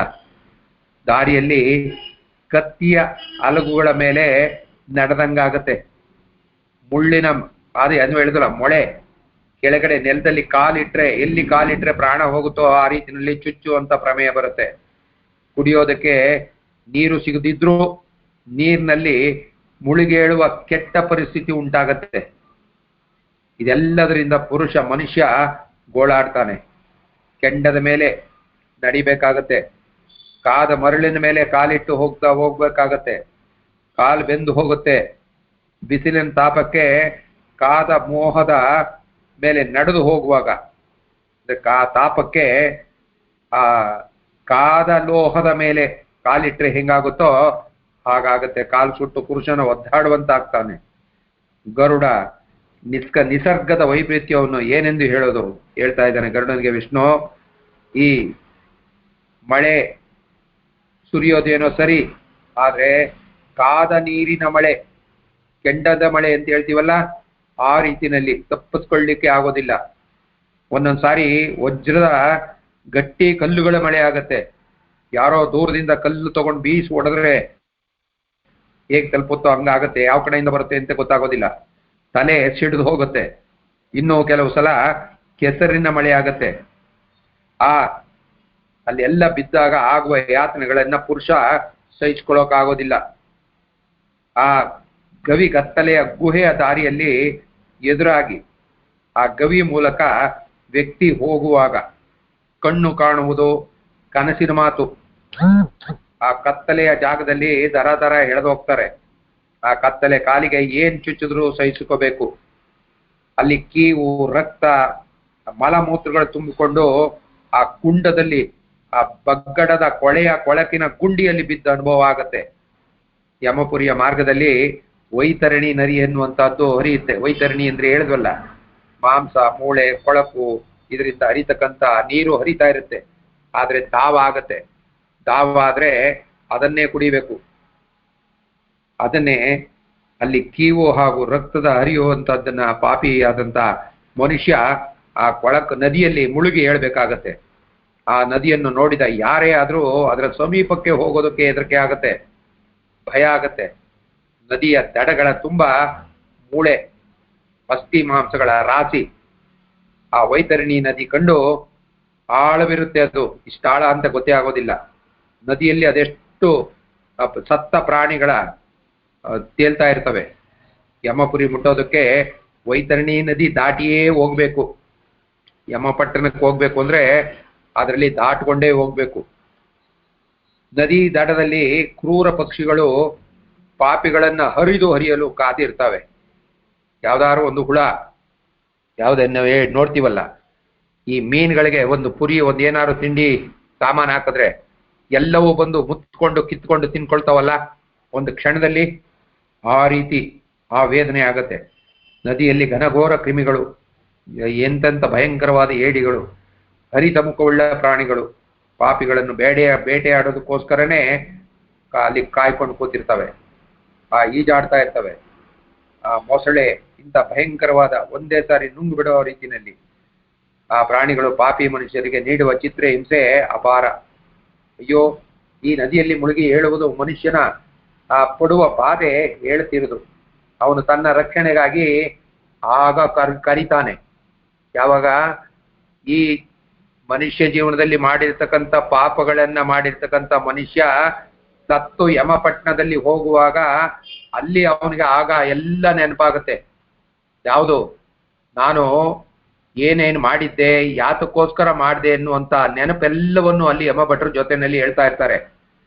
ಮಗನನ್ನೋ ತಂದೆಯನ್ನೋ ಸೋದರನನ್ನೋ ಆಕ್ರಂದನ ಮಾಡಿ ಕರೀತಾನೆ, ಒಳೋ ಅಂತ ಕಿರ್ಚ್ಕೊಳ್ತಾನೆ. ಅಪ್ಪ, ಅಮ್ಮ, ಅಣ್ಣ, ತಮ್ದಿರ್ನ, ತಂದೆ ತಾಯಿಗಳನ್ನ ಕರೀತಾನೆ, ಕಿರ್ಚ್ಕೊಳ್ತಾನೆ. ಯಾರಾದ್ರೂ ಬಂದು ಕಾಪಾಡಿ, ನನ್ನನ್ನು ಉಳಿಸಿ, ನಾನೀಗ ತಡ್ಕೊಳಕ್ ಆಗ್ತಾ ಇಲ್ಲ, ಆಗ್ಲಾರು ಯಾರು ಬರ್ತಾರೆ ಅಂತ ಗೋಳಾಡ್ತಾನೆ. ಬಾಯೆಲ್ಲ ಒಣಗಿ ನೀರಿಲ್ಲದೆ ಅನ್ನ ಆಹಾರ ಇಲ್ಲದೆ ಪರಿತಪಿಸ್ತಾನೆ. ಕಡೆಗೆ ನದಿಯ ಆ ಕೀವು ರಕ್ತವನ್ನೇ ಕುಡಿಯೋದಕ್ಕೆ ಆ ಕೊಳಕಿನ ಆ ಬಗ್ಗಡವನ್ನೇ ವಿಧಿ ಇಲ್ಲದೆ ಕುಡಿತಾನೆ. ಆದ್ರೆ ಅದು ಅವನಿಂದ ಸಾಧ್ಯ ಆಗೋದಿಲ್ಲ. ಆ ನದಿ ಪಾಪಿಗಳಿಗೆಂದೇ ಸೃಷ್ಟಿಯಾಗಿರ್ತಕ್ಕಂಥದ್ದು. ಅದನ್ನು ಪಾಪಿಗಳು ದಾಟಬೇಕಂದ್ರೆ ಎಷ್ಟು ತಾನೇ ಸಮರ್ಥರಾಗಿರ್ಬೇಕು. ಆದ್ರೂ ದುಃಖವನ್ನು ನುಂಗಿಕೊಂಡು ದಾಟದೆ ವಿಧಿ ಇಲ್ಲ. ಪಾಪಿಯಾದವನು ಅಂತೆಯೇ ಪಾಪಿಗಳ ದುಃಖವನ್ನು ಅನುಭವಿಸುತ್ತಾ ಯಮಪುರಿಯ ಮಾರ್ಗದಲ್ಲಿ ಸಾಗ್ತಿರ್ಬೇಕಾದ್ರೆ ಯಮದೂತರು ಪಾಶಗಳಿಂದ ಅವನನ್ನ ಕಟ್ಟಿ, ಅದರಲ್ಲಿಯೂ ಅಂತವರ ಮೂಗಿಗೋ ಕಿವಿಗೋ ನಾವು ಮೂಗ್ದಾರ ಹಾಕ್ತೀವಲ್ಲ, ಹಾಗೆ ಅವನನ್ನ ಎಳಿತಾರೆ. ಬೇಡ ಅನ್ನದ ಕಡೆ ಬಿಡೋದಿಲ್ಲ. ಅದು ವಾಚ್ ಕೊಡಿಲಿ, ಗಡಿಯಾರ. ಯಮಭಟ್ರು ನೀಡುವ ಶಿಕ್ಷೆ ಕಡಿಮೆ ಅಲ್ಲ. ಮಾರ್ಗದಲ್ಲಿ ಪಾಪಿಗಳನ್ನ ಅವರು ಸುತ್ತಿಗೆಯಿಂದ ಹೊಡಿತಾರೆ. ಪಾಪಿಗಳ ಬಾಯಿ ಮೂಗುಗಳಿಂದ ರಕ್ತ ಸುರಿಯುತ್ತೆ. ನಾವು ಹೇಗೆ ಹಸುಗಳಿಗೆ ಮೂಗ್ದಾರ ಹಾಕ್ತೀವೋ ಹಾಗೆ ಆ ಸರಪಳಿಯಿಂದ ಆ ಪಾಶದಿಂದ ಅವರು ಎಳಿತಾರೆ. ಆಗ ಪುರುಷ ಅಂದ್ರೆ ಮೃತ ಶರೀರನು ನಾನು ಮಾಡಿದ ಕೃತ್ಯಗಳನ್ನ ನೆನೆಸ್ಕೊಳ್ತಾನೆ. ಅಯ್ಯೋ, ನಾನೆಂತ ಪಾಪ ಮಾಡಿದೆ ಅಂತ ಆಗ ನೆನಪು ಬರುತ್ತೆ. ಆದ್ರೆ ಏನೋ ಪ್ರಯೋಜನಕ್ಕೆ ಬರೋದಿಲ್ಲ. ಆಗ ಆ ಬಂಧು ಬಾಂಧವರನ್ನ ಕರೀತಾನೆ, ಒಳೋ ಅಂತಾನೆ, ಯಾರಾದ್ರೂ ನನ್ನನ್ನು ಕಾಪಾಡಿ ಈ ಹಿಂಸೆಯಿಂದ ನನ್ನನ್ನ ಬಿಡುಗಡೆ ಮಾಡಿಸಿ ಅಂತ. ಎಷ್ಟೋ ಜನ್ಮಗಳ ಪುಣ್ಯ ವಿಶೇಷದಿಂದ ಸಿಕ್ಕಿರ್ತಕ್ಕಂಥ ಈ ಮನುಷ್ಯ ಜನ್ಮವನ್ನು ಸದುಪಯೋಗ ಮಾಡ್ಕೋಬೋದ್ನಲ್ಲ ಅಂತ. ಯಾವಾಗ ನಾವು ಯಾವ್ದಾದ್ರು ಈ ವಿಚಾರವನ್ನು ಕೇಳುವಾಗ ಅದಕ್ಕೆ ನಾವು ಹೇಳ್ತೀವಲ್ಲ ಸ್ಮಶಾನ ವೈರಾಗ್ಯ ಅಂತ. ಆ ಸಮಯದಲ್ಲಿ ನಾವು ಈಗ ಯಾಕಪ್ಪ ಮಾಡಿದೆ, ಇದು ಮಾಡಬಾರ್ದಾಗಿತ್ತು, ಅಯ್ಯೋ ಎಷ್ಟು ಜನ್ಮ ನಾನು ಇಂಥ ಮನುಷ್ಯ ಜನ್ಮಕ್ಕೆ ಅನುಕೂಲ ಕೊಟ್ಟಿದ್ದಾಗ ಭಗವಂತ ಅವನನ್ನ ನಾನು ನೆನೆಸ್ಕೊಳ್ಳಿಲ್ವಲ್ಲ, ಅವನಿಗೆ ಇದು ಎಲ್ಲ ತರದ ಅನುಕೂಲವನ್ನು ಕೊಟ್ಟಾಗ ನಾನು ಅವನ ಸೇವೆಗೋಸ್ಕರ ಅವನಿಗೋಸ್ಕರ ಏನೂ ಮಾಡಲೇ ಇಲ್ವಲ್ಲ. ಧರ್ಮದಾನಾದಿಗಳನ್ನು ಮಾಡಲಿಲ್ಲ, ದೇವಸ್ಥಾನಕ್ಕೆ ಹೋಗ್ಲಿಲ್ಲ. ಇದೆಲ್ಲ ನಾವು ಈ ಮಹಾವಿಷ್ಣು ಹೇಳ್ತಕ್ಕಂಥ ವಾಕ್ಯ. ಇದನ್ನ ನೀವು ಅರ್ಥ ಮಾಡ್ಕೊಳ್ಳೋಕೆ ಬೇಕಾಗಿರ್ತಕ್ಕಂಥ ವಿಶೇಷವಾದ ಒಂದು ಜ್ಞಾನ. ಆಗ ಆ ಯಮಭಟರ ಹಿಂಸೆ, ಯಮ ಮಾರ್ಗದ ತೊಂದರೆಗಳನ್ನ ನೋಡಿದಾಗ ಇಷ್ಟೆಲ್ಲ ಹೇಳ್ತಾನೆ. ಅಯ್ಯೋ, ಎಷ್ಟೋ ಜನ್ಮಗಳ ಪುಣ್ಯದಿಂದ ಸಿಕ್ಕಿದ್ದಂತ ಜನ್ಮವನ್ನ ನಾನು ಅಷ್ಟು ಸುಖವಾಗಿದ್ದಂತ ಕಳ್ಕೊಂಡ್ಬಿಟ್ನಲ್ಲ. ಇಲ್ಲಿ ಪೇಪರ್ ಪುಸ್ತಕದ ಒಳಗಡೆ ಟೇಬಲ್ ಮೇಲೆ ಒಳಗಡೆ ಇದೆ ಚೀಟಿ. ಅವಾಗ ಧರ್ಮ ಮಾಡಲಿಲ್ಲ, ದಾನ ಮಾಡಲಿಲ್ಲ, ದೇವಸ್ಥಾನಕ್ಕೆ ಹೋಗ್ಲಿಲ್ಲ, ದೇವರಿಗೆ ಅರ್ಚನೆ ಮಾಡಲಿಲ್ಲ, ತೀರ್ಥಯಾತ್ರೆಗಳನ್ನು ಮಾಡಲಿಲ್ಲ. ಎಷ್ಟು ಪುಣ್ಯ! ಇದೆಲ್ಲ ಅವಕಾಶ ಕೊಟ್ಟಿದ್ದನ್ನ ನಾನು ಕಳ್ಕೊಂಡ್ಬಿಟ್ನಲ್ಲ, ಅಯ್ಯೋ ಅಯ್ಯೋ ಅಂತ ಹೇಳಿ ನರಳುತ್ತಾನೆ. ಆಗ ಆ ಗುರು ಹಿರಿಯನ್ನ ಸತ್ಕರಿಸ್ಲಿಲ್ವಲ್ಲ. ಅವಾಗ ತಾನು ಏನೇನು ಮಾಡಿದ್ದ ಚೆನ್ನಾಗಿದ್ದುವಾಗ ನಾವು ಮಾಡ್ತಕ್ಕಂಥ ತಪ್ಪುಗಳ ಅರಿವು ಅಲ್ಲಿ ಆಗತ್ತೆ. ಯಾವಾಗ ಆ ಯಮಭಟರ ಹಿಂಸೆ, ಆ ಯಮ ಮಾರ್ಗದ ಆ ಚೀತ್ಕಾರ ಅವೆಲ್ಲವನ್ನು ನೋಡಿ ಗೋಳಾಡ್ತಾನೆ. ಯಾರನ್ನ ನಾನು ಗುರು ಹಿರಿಯರಿಗೆ ನಾನು ಗೌರವ ಕೊಡ್ಲಿಲ್ಲ, ಸಜ್ಜನರ ಸೇವೆ ಮಾಡಲಿಲ್ಲ, ಒಳ್ಳೆಯ ಜನರ ಬಗ್ಗೆ ಎರಡು ಒಳ್ಳೆ ಮಾತಾಡಲಿಲ್ಲ. ಆ ಒಳ್ಳೆಯ ಮಾತುಗಳನ್ನು ಆಡ್ತಿದ್ದಂಥವ್ರನ್ನ ನಾನು ಛೇಡಿಸ್ತಿದ್ದೆ. ಈಗೆಲ್ಲ ನಾವು ಮಾಡ್ತೀವಲ್ಲ, ಹೊಟ್ಟೆ ಉರ್ಕೊಳ್ಳೋದು, ಅವ್ರಿಗೆ ಅಸೂಯೆ ಪಟ್ಕೊಳ್ತಕ್ಕಂಥದ್ದು, ಅವ್ರಿಗೆ ತೊಂದರೆ ಕೊಟ್ಕೊಳ್ತಕ್ಕಂಥದ್ದು ನಾವು ಲೌಕಿಕ ಜೀವನದಲ್ಲಿ ಎಷ್ಟು ಜನ ನೋಡ್ತಿದ್ದೀವಿ. ನಮಗ ಅರಿವಿಲ್ಲದೆ ಅಂತ ಈ ದುಷ್ಟ ಮಾರ್ಗದಲ್ಲಿ ನಾನು ನಡ್ಕೊಂಡೆ. ಎಂತ ತಪ್ಪು ಮಾಡಿದೆ. ಬ್ರಾಹ್ಮಣರನ್ನ ಕರೆದು, ಬ್ರಾಹ್ಮಣರು ಅಂದ್ರೆ ಜಾತಿಯ ಬ್ರಾಹ್ಮಣರನ್ನಲ್ಲ, ಆ ಜ್ಞಾನ ಇರ್ತಕ್ಕಂಥ ಜ್ಞಾನಿಗಳನ್ನ ಕರೆದು ಅವ್ರ ಹತ್ರ ನಾನು ಏನೂ ಮಾತಾಡ್ಲಿಲ್ಲ, ಅವ್ರಿಗೇನೂ ದಾನ ಕೊಡ್ಲಿಲ್ಲ, ಅವ್ರು ಮಾಡ್ತಕ್ಕಂಥ ಒಳ್ಳೆ ಕೆಲಸಗಳಿಗೆ ನಾನು ಗಮನನೇ ಕೊಡ್ಲಿಲ್ಲ. ಹರಿಕತೆ, ಪುರಾಣ ಇವ್ ಯಾವುದನ್ನ ನಾನು, ಹರಿಕತೆ ಅಂದ್ರೆ ಇದು ಯಾವುದೋ ಬೇಡದ ಹೇಳ್ತಕ್ಕಂಥ ಜೀವ ಹೊಟ್ಟೆ ಒರೆಯೋದಕ್ಕೋಸ್ಕರ ಅವ್ರ ಹರಿಕತೆ ಹೇಳ್ತಾರೆ ಅಂತ ಆಡ್ಕೊಳ್ತಾ ಇದ್ದೆ. ಪುರಾಣ ಅವ್ರಿಗೇನು ಬೇರೆ ಕೆಲಸ ಇಲ್ಲ, ಇದನ್ನ ಮಾಡ್ಕೊಂಡು ಕಾಲ ಹರಿತಾರೆ ಅಂತ ಆಡ್ಕೊಳ್ತಾ ಇದ್ದೆ. ಅದನ್ನು ನಾನು ಮಾಡಲಿಲ್ಲ. ಆ ಭಗವಂತ ಕೊಟ್ಟಿದ್ದಂಥ ಮನುಷ್ಯ ಶರೀರದಲ್ಲಿ ಏನೇನು ಒಳ್ಳೆ ಕೆಲಸಗಳನ್ನು ಮಾಡಬೇಕಾಗಿತ್ತು ಅದು ಯಾವುದನ್ನೂ ನಾನು ಮಾಡಲಿಲ್ವಲ್ಲ. ಸಂಪತ್ತು ಹೇರಳವಾಗಿದ್ರು, ಭಗವಂತ ಕೊಟ್ಟಿದ್ದಂಥ ಸಿರಿ ಸಂಪತ್ತು ನನಗೆ ಎಲ್ಲ ಸಂಪತ್ತು, ಅದೇ ನಾನು ಹೇಳ್ತಾ ಇದ್ದದ್ದು. ಈ ಮನುಷ್ಯನಿಗೆ ಪ್ರತಿಯೊಬ್ಬರಿಗೂ ಒಂದೊಂದು ಸಂಪತ್ತನ್ನು ಕೊಟ್ಟಿದ್ದಾನೆ. ಎಂಥ ಸಂಪತ್ತು ಬೇಡ, ಭಗವಂತ ಕೊಟ್ಟಿದ್ದಾನಲ್ಲ, ಕಣ್ಣು ಕಾಣುವಂಗೆ ಮಾಡಿದಾನಲ್ಲ. ಕಣ್ಣಿಲ್ದೇ ಇರೋನ್ ನೆನ್ಸ್ಕೊಂಡ್ರೆ ಗೊತ್ತಾಗತ್ತೆ ಅದರ ತೊಂದರೆ ಏನು ಅಂತ. ಆ ಕಣ್ಣಿನಿಂದ ನೋಡ್ತಕ್ಕಂಥದ್ದು, ಕಣ್ಣಿನಿಂದ ನೋಡಿ ಆನಂದ ಪಡ್ತಕ್ಕಂಥದ್ದನ್ನ ನಾನು ಪಡ್ಲಿಲ್ವಲ್ಲ. ಆ ಕಿವಿ ಯಾರು ಏನೇ ಮಾತಾಡಿದ್ರು ಕೇಳ್ತಕ್ಕಂಥ ಆ ಜ್ಞಾನಪ್ರದವಾದಂಥ ಕಿವಿ ಕೊಟ್ಟಿದ್ದಾಗ ನಾನು ಒಳ್ಳೆಯ ವಿಚಾರಗಳ ಕಡೆ, ಹರಿಕತೆ, ಪುರಾಣ, ದೇವಸ್ಥಾನಗಳಿಗೆ ಹೋಗುವಂಥದ್ದನ್ನ ನಾನು ಮಾಡ್ಲಿಲ್ವಲ್ಲ. ಆಗ ನೆನ್ಸ್ಕೊಳ್ತಾನೆ. ಬಾಯಿ ಇದೆ ಅಂತ ಹೇಳಿ ಬಾಯಿಗೆ ಬಂದದ್ದೆಲ್ಲ ಬೇರೆಯವ್ರನ್ನ ಬೈದು ಹೊಟ್ಟೆ ಉರ್ಸೋದ್ನಲ್ಲ, ಇದೆಲ್ಲ ನೆನಪಾಗತ್ತೆ ಆಗ ಕೇಳ್ತಕ್ಕಂಥ. ಆಗ ಅವನು ಹೇಳ್ತಾನೆ, ನನ್ನ ಹತ್ರ ಎಷ್ಟೇ ಸಂಪತ್ತಿದ್ರು ಕೂಡ ಒಬ್ಬರಿಗೆ ಒಂದು ಚೂರು ಕೊಡ್ಲಿಲ್ಲ. ಯಾವ್ದಾದ್ರು ದಾನ ಧರ್ಮ ಮಾಡ್ತಕ್ಕಂಥ, ಯಾರೋ ದೇವಸ್ಥಾನ ಕಟ್ಲಿಕ್ಕೆ ಅಂತಲೋ ಅಥವಾ ಇನ್ಯಾರಿಗೋ ಏನೋ ಒಂದು ಅನುಕೂಲ ಮಾಡ್ಲಿಕ್ಕೋ ಸಾರ್ವಜನಿಕವಾದ ವ್ಯವಸ್ಥೆಗೆ ಕೇಳಿದಾಗ ನಾನು ಯಾರಿಗೂ ಒಂದು ನಯಾ ಪೈಸಾ ಕೊಡ್ಲಿಲ್ಲ. ಎಲ್ಲರಿಂದಲೂ ಪೂಜಿಸಲ್ಪಡುವ ಆ ಗೋವಿಗೆ ಅಂದ್ರೆ ಹಸುಗಳಿಗೆ ಒಂದಿಡೀ ಹುಲ್ಲಾಕ್ಲಿಲ್ಲ. ಯಾವ್ದಾದ್ರು ಒಂದು ಹಸು ಬಂದ್ರೆ ಅದಕ್ಕೆ ಈಗ ನಾವೆಲ್ಲ ನೋಡ್ತಾ ಇದ್ದೀವಲ್ಲ, ಅದನ್ನ ಒಂದು ಸಂತೋಷ ಪಡಿಸ್ತಿಲ್ಲ. ನನ್ನಲ್ಲಿ ಧರ್ಮ ಬುದ್ಧಿ ಒಮ್ಮೆಯಾದ್ರೂ ಉಂಟಾಗ್ಲಿಲ್ಲ. ಧರ್ಮದ ಕಡೆ ನಾನು ಚೆನ್ನಾಗಿ ಮನುಷ್ಯ ಜನ್ಮ ಪಡೆದಿದ್ದಾಗ ಅಂತೂ ಗೋಳಾಡ್ತಾನೆ. ಆ ಮೃತ ಶರೀರ ಹೆಣ್ಣಾದರೆ ನಾನು ಹೆಣ್ಣಾಗಿ ಹುಟ್ಟದದ್ದೇ ಹಿಂದಿನ ಜನ್ಮದಲ್ಲಿ ಮಾಡಿದ ಪಾಪಕ್ಕೋಸ್ಕರ. ಹೆಣ್ಣು ಜನ್ಮ ನಮ್ಗೆ ಯಾವುದೇ ಜನ್ಮ ಸಿಗ್ಬೇಕಾದ್ರೆ, ಯಾವುದೇ ಒಂದು ಜನ್ಮ, ಇಲ್ಲಿ ಹೆಣ್ಣಿನ ಬಗ್ಗೆ ಈ ವಿಚಾರವನ್ನು ಇಲ್ಲಿ ಹೇಳ್ತಾ ಇದ್ದಾನೆ, ಇಲ್ಲಿ ಗಮನಿಸ್ಬೇಕು. ಸತ್ತ ಮೇಲೆ ಹೆಣ್ಣಾದ್ರೆ ನಾನು ಹೆಣ್ಣಾಗಿ ಹುಟ್ಟುದದ್ದೇ ಹಿಂದಿನ ಜನ್ಮ ಮಾಡಿದಂತ ಪಾಪದ ಫಲದಿಂದ. ಆದ್ರೂ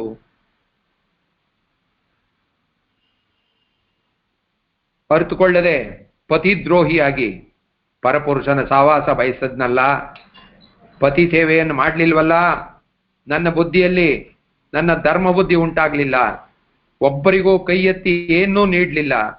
ಗಂಡನನ್ನು ಕಳೆದುಕೊಂಡು ವಿಧವೆಯಾದರೂ ಕೂಡ ವ್ರತ ಆಚರಣೆಗಳನ್ನು ಮಾಡಲಿಲ್ಲ. ಉಪವಾಸಾದಿಗಳಿಂದ ದೇಹವನ್ನ ದಂಡಿಸ್ಲಿಲ್ಲ. ನನ್ನಲ್ಲಿ ಮನುಷ್ಯತ್ವವೇ ಹೋಗ್ಬಿಟ್ಟಿತ್ತಲ್ಲ ಅಂತ ಗೋಳಾಡುತ್ತಾ ಸಾಗುವಾಗ ಅವರಿಗೆ ತಾವು ಮಾಡಿದ ದುಷ್ಕೃತ್ಯಗಳ ನೆನಪು ಆಗಾಗತ್ತೆ. ಈಗಲ್ಲ. ಅದನ್ನ ಆಗ ನೆನೆಸ್ಕೊಂಡ್ರೆ ಏನು ಪ್ರಯೋಜನಕ್ಕೆ ಬರೋದಿಲ್ಲ. ಅದನ್ನ ಇಲ್ಲಿ ಹೊತ್ತಿ ಹೇಳ್ತಾನೆ ವಿಷ್ಣು. ಹೀಗೆ ನಾನಾ ವಿಧ ಕಷ್ಟ ಕೋಟಲೆಗಳನ್ನು ಅನುಭವಿಸುತ್ತಾ ಆ ಪಾಪಿ ಜೀವಿಗಳು 17 ದಿನಗಳ ಕಾಲ ವಾಯುವೇಗದಲ್ಲಿ ಯಮಪುರಿಯ ಮಾರ್ಗದಲ್ಲಿ ಹೋಗ್ಬೇಕಾಗತ್ತೆ. ಎಲ್ಲ ಪ್ರತಿಯೊಂದು ಮಾತನ್ನು ಪ್ರತಿಯೊಂದನ್ನು ಬಿಡದೆ ಕೇಳಿದಾಗ ಇದರ ಮಹತ್ವ, ಇದರ ತತ್ವ ನಮ್ಗೆ ಅರ್ಥ ಆಗತ್ತೆ. 18ನೆಯ ದಿನ ಆ ಜೀವಿ ಸೌಮ್ಯಪುರವನ್ನು ಸೇರುತ್ತೆ. ಈ ಸೂಕ್ಷ್ಮ ಶರೀರದಿಂದ ಈ ಭೌತಿಕ ಶರೀರವನ್ನು ಬಿಟ್ಟು ಹೋದ್ಮೇಲೆ ಯಮಭಟ್ರು ತಮ್ಮ ಪಾಸದಿಂದ 11 ದಿನ, 12, 13ನೇ ದಿನದ ತನಕ ಒಂದು ಶರೀರವನ್ನ ಅಂದ್ರೆ ಎಕ್ಸಾಮ್ಸ್ ಅನ್ನು ತಾನು, ಅದಕ್ಕೆ 13 ದಿನ ಆ ಜೀವಾತ್ಮ ಇಲ್ಲೇ ಸುತ್ತುತ್ತಾ ಇದೆ ಅಂತ ಹೇಳಿ ಅವ್ರಿಗೆ ಪ್ರತಿದಿನ ನೆನ್ಸ್ಕೊಳ್ತಕ್ಕಂಥದ್ದು, 11 ದಿನ ಸೂತಕ ಅಂತಕ್ಕಂಥದ್ದು ಆ ಜೀವಕ್ಕೆ ಇದು ಪ್ರಾಣಿಗಳಿಗೆ ಬೇರೆ ಪಕ್ಷಿಗಳಿಗೆ ಇಲ್ಲ, ಮನುಷ್ಯನಿಗೆ ಮಾತ್ರ. ಯಾತಕ್ಕೆ ಇದು ಒಂದು ವಿಶೇಷವಾದ ಆಸಕ್ತಿ? ಮನುಷ್ಯ ಈ ಜನ್ಮದಲ್ಲಿ ಪಡೆದದ್ದನ್ನ ಮುಂದಿನ ಜನ್ಮದಲ್ಲಿ ಪಡೆಯಬೇಕಾಗತ್ತೆ. ಆ ಪಡೆದದ್ದನ್ನ ಅವನು ಸತ್ತ ಮೇಲೂ ಕೂಡ ಅನುಭವಿಸ್ಬೇಕಾಗತ್ತೆ. ಇದು ಪ್ರತಿಯೊಬ್ಬ ಮನುಷ್ಯನ ಜೀವನದ ಪಾಪದ ಮಾರ್ಗ ಮತ್ತೆ ಪುಣ್ಯದ ಮಾರ್ಗವನ್ನ ವಿಷ್ಣು ಹೇಳ್ತಾ ಇರ್ತಕ್ಕಂಥದ್ದು. ಆ ವಾಯುವೇಗದಲ್ಲಿ ಆ ಯಮಪುರಿಯ ಮಾರ್ಗವನ್ನ ಸಾಗಲೇಬೇಕಾಗಿದೆ. 18ನೇ ದಿನ ಜೀವಿಯು ಸೌಮ್ಯಪುರವನ್ನ ಸೇರತ್ತೆ. ಮೊದಲನೇ ಊರು. ಆ ಸೌಮ್ಯಪುರದ ಬಗ್ಗೆ ನೋಡೋಣ. ಹೆಸರೇ ಹೇಳುವಂತೆ ಸೌಮ್ಯಪುರವು ಸುಂದರವಾದ ವೃಕ್ಷಗಳಿಂದ, ಆ ಪುಷ್ಪ ಉದ್ಯಾನವನಗಳಿಂದ, ನದಿ ದಡಗಳಿಂದ ವಿಶ್ರಾಂತಿಗೆ ತಕ್ಕದಾದಂಥ ಸ್ಥಳ. ಅಲ್ಲಿ ಯಮದೂತರು ಈ ಜೀವಿಯನ್ನು ವಿಶ್ರಾಂತಿ ತೆಗೆದುಕೊಳ್ಳೋದಕ್ಕೆ ಬಿಡೋದಿಲ್ಲ, ತೋರಿಸ್ತಾರೆ ಅಷ್ಟೇ. ನೀನೇನಾರ ಮಾಡಿದ್ಯಾ ಪುಣ್ಯದ ಫಲ ಲೆಕ್ಕ ನೋಡ್ತಾರೆ. ಅಲ್ಲಿ ಏನು ಇಲ್ಲ ಅಂದ್ರೆ ಅದನ್ನು ತೋರಿಸಿ ನಮಗೆ ಹೊಟ್ಟೆ ಉರಿಸ್ತಾರೆ. ಆಗ ಅಲ್ಲಿ ಸಿಕ್ಕ ವಿಶ್ರಾಂತಿ ಕಾಲದಲ್ಲಿ ಜೀವಿಯು ರೋಧಿಸ್ತಾನೆ. ಯಾಕೆಂದ್ರೆ ಇಷ್ಟೊಂದು ಭಯಂಕರವಾದ ಹಿಂಸೆ ನೋವನ್ನ ತಿಂದು ಬಂದು ಆ ಸೌಮ್ಯಪುರ ಅನ್ನುವಂತ ಆ ಗ್ರಾಮ, ಆ ಊರಿನಲ್ಲಿರ್ತಕ್ಕಂಥ ವಾತಾವರಣ ಎಲ್ಲನೂ ತೋರಿಸಿ ರೋಧಿಸ್ತಾರೆ. ಕೆಲವು ಜೀವಿಗಳು ಪುಣ್ಯ ಮಾಡಿದ್ದಂಥವು, ಅದಕ್ಕೆ ಯೋಗ್ಯತೆ ಇದ್ದಂಥ ಆ ಜೀವಿಗಳು ಅಲ್ಲಿ ಸಂತೋಷವಾಗಿ ಆ ಸುಂದರವಾದ ವಾತಾವರಣದಲ್ಲಿ ತಿರುಗಾಡ್ತಾ ಇರ್ತಾರೆ. ಆದ್ರೆ ಇವನು ಒಂದು ಕ್ಷಣ ನೋಡ್ಲಿಕ್ಕೆ ಮಾತ್ರ ಇಷ್ಟೆಲ್ಲ ವೇದನೆ ಪಡೆದಿದ್ದು, ಅಬ್ಬಾ ನನ್ಗೆ ಅಲ್ಲಿ ಕರ್ಕೊಂಡು ಹೋಗ್ತಾರೆ ಅನ್ನೋ ಆಸೆ ಬಂದ ತಕ್ಷಣನೇ ಅವನಿಗೆ ಯಮಭಟ್ರು ಪಾಸದಿಂದ ಹೇಳಿತಾರೆ, ನಿನಗೆ ಅಲ್ಲಿಗೆ ಹೋಗ್ಲಿಕ್ಕೆ ಇಲ್ಲ, ನೀನ್ ನೋಡ್ಲಿಕ್ಕೆ ಮಾತ್ರ ಅಂತ. ಆಗ ಸಿಕ್ಕ ವಿಶ್ರಾಂತಿ ಕಾಲದಲ್ಲಿ ಜೀವಿಯು ರೋಧಿಸ್ತಾನೆ. ಅದನ್ನ ನೋಡಿದಾಗ ನಾನು ಮನುಷ್ಯ ಜೀವನದಲ್ಲಿ ನಾನು ಏನು ಮಾಡಿದೆ, ಏನು ಮಾಡಿಲ್ಲ ಅನ್ನುವಂಥದ್ದು ಆಗ ಅವನಿಗೆ ನೆನಪಾಗುತ್ತೆ. ನನ್ನ ಹೆಂಡತಿ ನೆನಪಾಗ್ತಾಳೆ, ಮಕ್ಕಳನ್ನ ನೆನ್ಸ್ಕೊಳ್ತಾನೆ. ಹೆಂಡತಿ ಮಕ್ಕಳನ್ನ ನೆನೆಸ್ಕೊಂಡು ಕೊರಗ್ತಾನೆ. ಅಯ್ಯೋ, ವ್ಯಾಮೋಹ ಅನ್ನುವಂಥದ್ದು ಹೋಗ್ಲೇ ಇಲ್ವಲ್ಲ. ಅವ್ರು ಏನಾದ್ರೂ ಅಪಾರ ಹಣವನ್ನು ಸಂಗ್ರಹಿಸಿಟ್ಟಿದ್ರೆ ಆ ಹಣವನ್ನ ಎಲ್ಲ ಏನಾದ್ರೂ ಯಾರ ಪಾಲಾಗಿ ಬಿಡುವುದೋ ಅಂದು ನೆನೆದು ಸೋಕಿಸ್ತಾರೆ. ಆಗ ಸೌಮ್ಯಪುರದಲ್ಲಿರುವ ದೊಡ್ಡ ಪ್ರೇತಗಣ ಬಂದು ಯಮಭಟರೊಡನೆ ತಾವು ಸೇರ್ಕೊಳ್ತಾವೆ. ಪಾಪಿ ಜೀವಿಯನ್ನ ನಿಂದಿಸ್ತಾರೆ.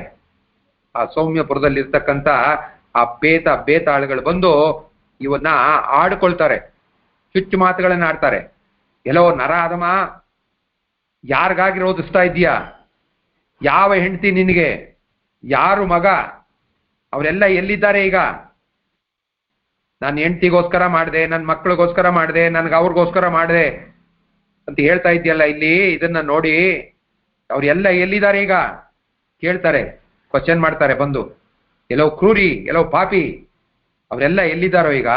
ಯಾಕೆ ನೆನೆಸ್ಕೋತಾ ಇದೀಯಾ? ಯಾವ ಮಗ? ಅವರೆಲ್ಲ ಎಲ್ಲಿದ್ದಾರೆ? ಬಂಧುಗಳು ಅಂತಿದ್ದಲ್ಲಿ ಎಲ್ಲಿದ್ದಾರೆ ಅವರು? ಯಾರು ನಿನ್ನ ಮಿತ್ರರು? ಅವ್ರ್ಯಾರು ಈಗ ನೆರವಿಗೆ ಬರೋದಿಲ್ಲ. ನೀನು ಮಾಡಿದ ಪಾಪದ ಬುದ್ಧಿಯನ್ನ ನೀನೇ ಹೊತ್ತು ಉಣ್ಬೇಕು ಅಂತ ಅವ್ರು ಅಲ್ಲಿ ಬಂದು ಇವನಿಗೆ ಬುದ್ಧಿ ಹೇಳ್ತಾರೆ. ಬುದ್ಧಿ ಅಂದ್ರೆ ಚುಚ್ಚುತ್ತಾರೆ. ನೀನು ಆವಾಗ ಅದೆಲ್ಲ ಹೇಳ್ದಲ್ಲ, ಅದು ಎಲ್ಲಿತ್ತು, ಯಾತಕ್ಕೋಸ್ಕರ ಮಾಡಿದೆ? ಅವಾಗೆಲ್ಲ ಏನಂತಿದ್ದೆ? ನನ್ನ ಹೆಂಡತಿಗೋಸ್ಕರ, ನನ್ನ ಮಕ್ಕಳಿಗೋಸ್ಕರ, ನನ್ನ ಸ್ನೇಹಿತರಿಗೋಸ್ಕರ, ನನ್ನ ಬಂಧುಗಳಿಗೆ ಅಂತ.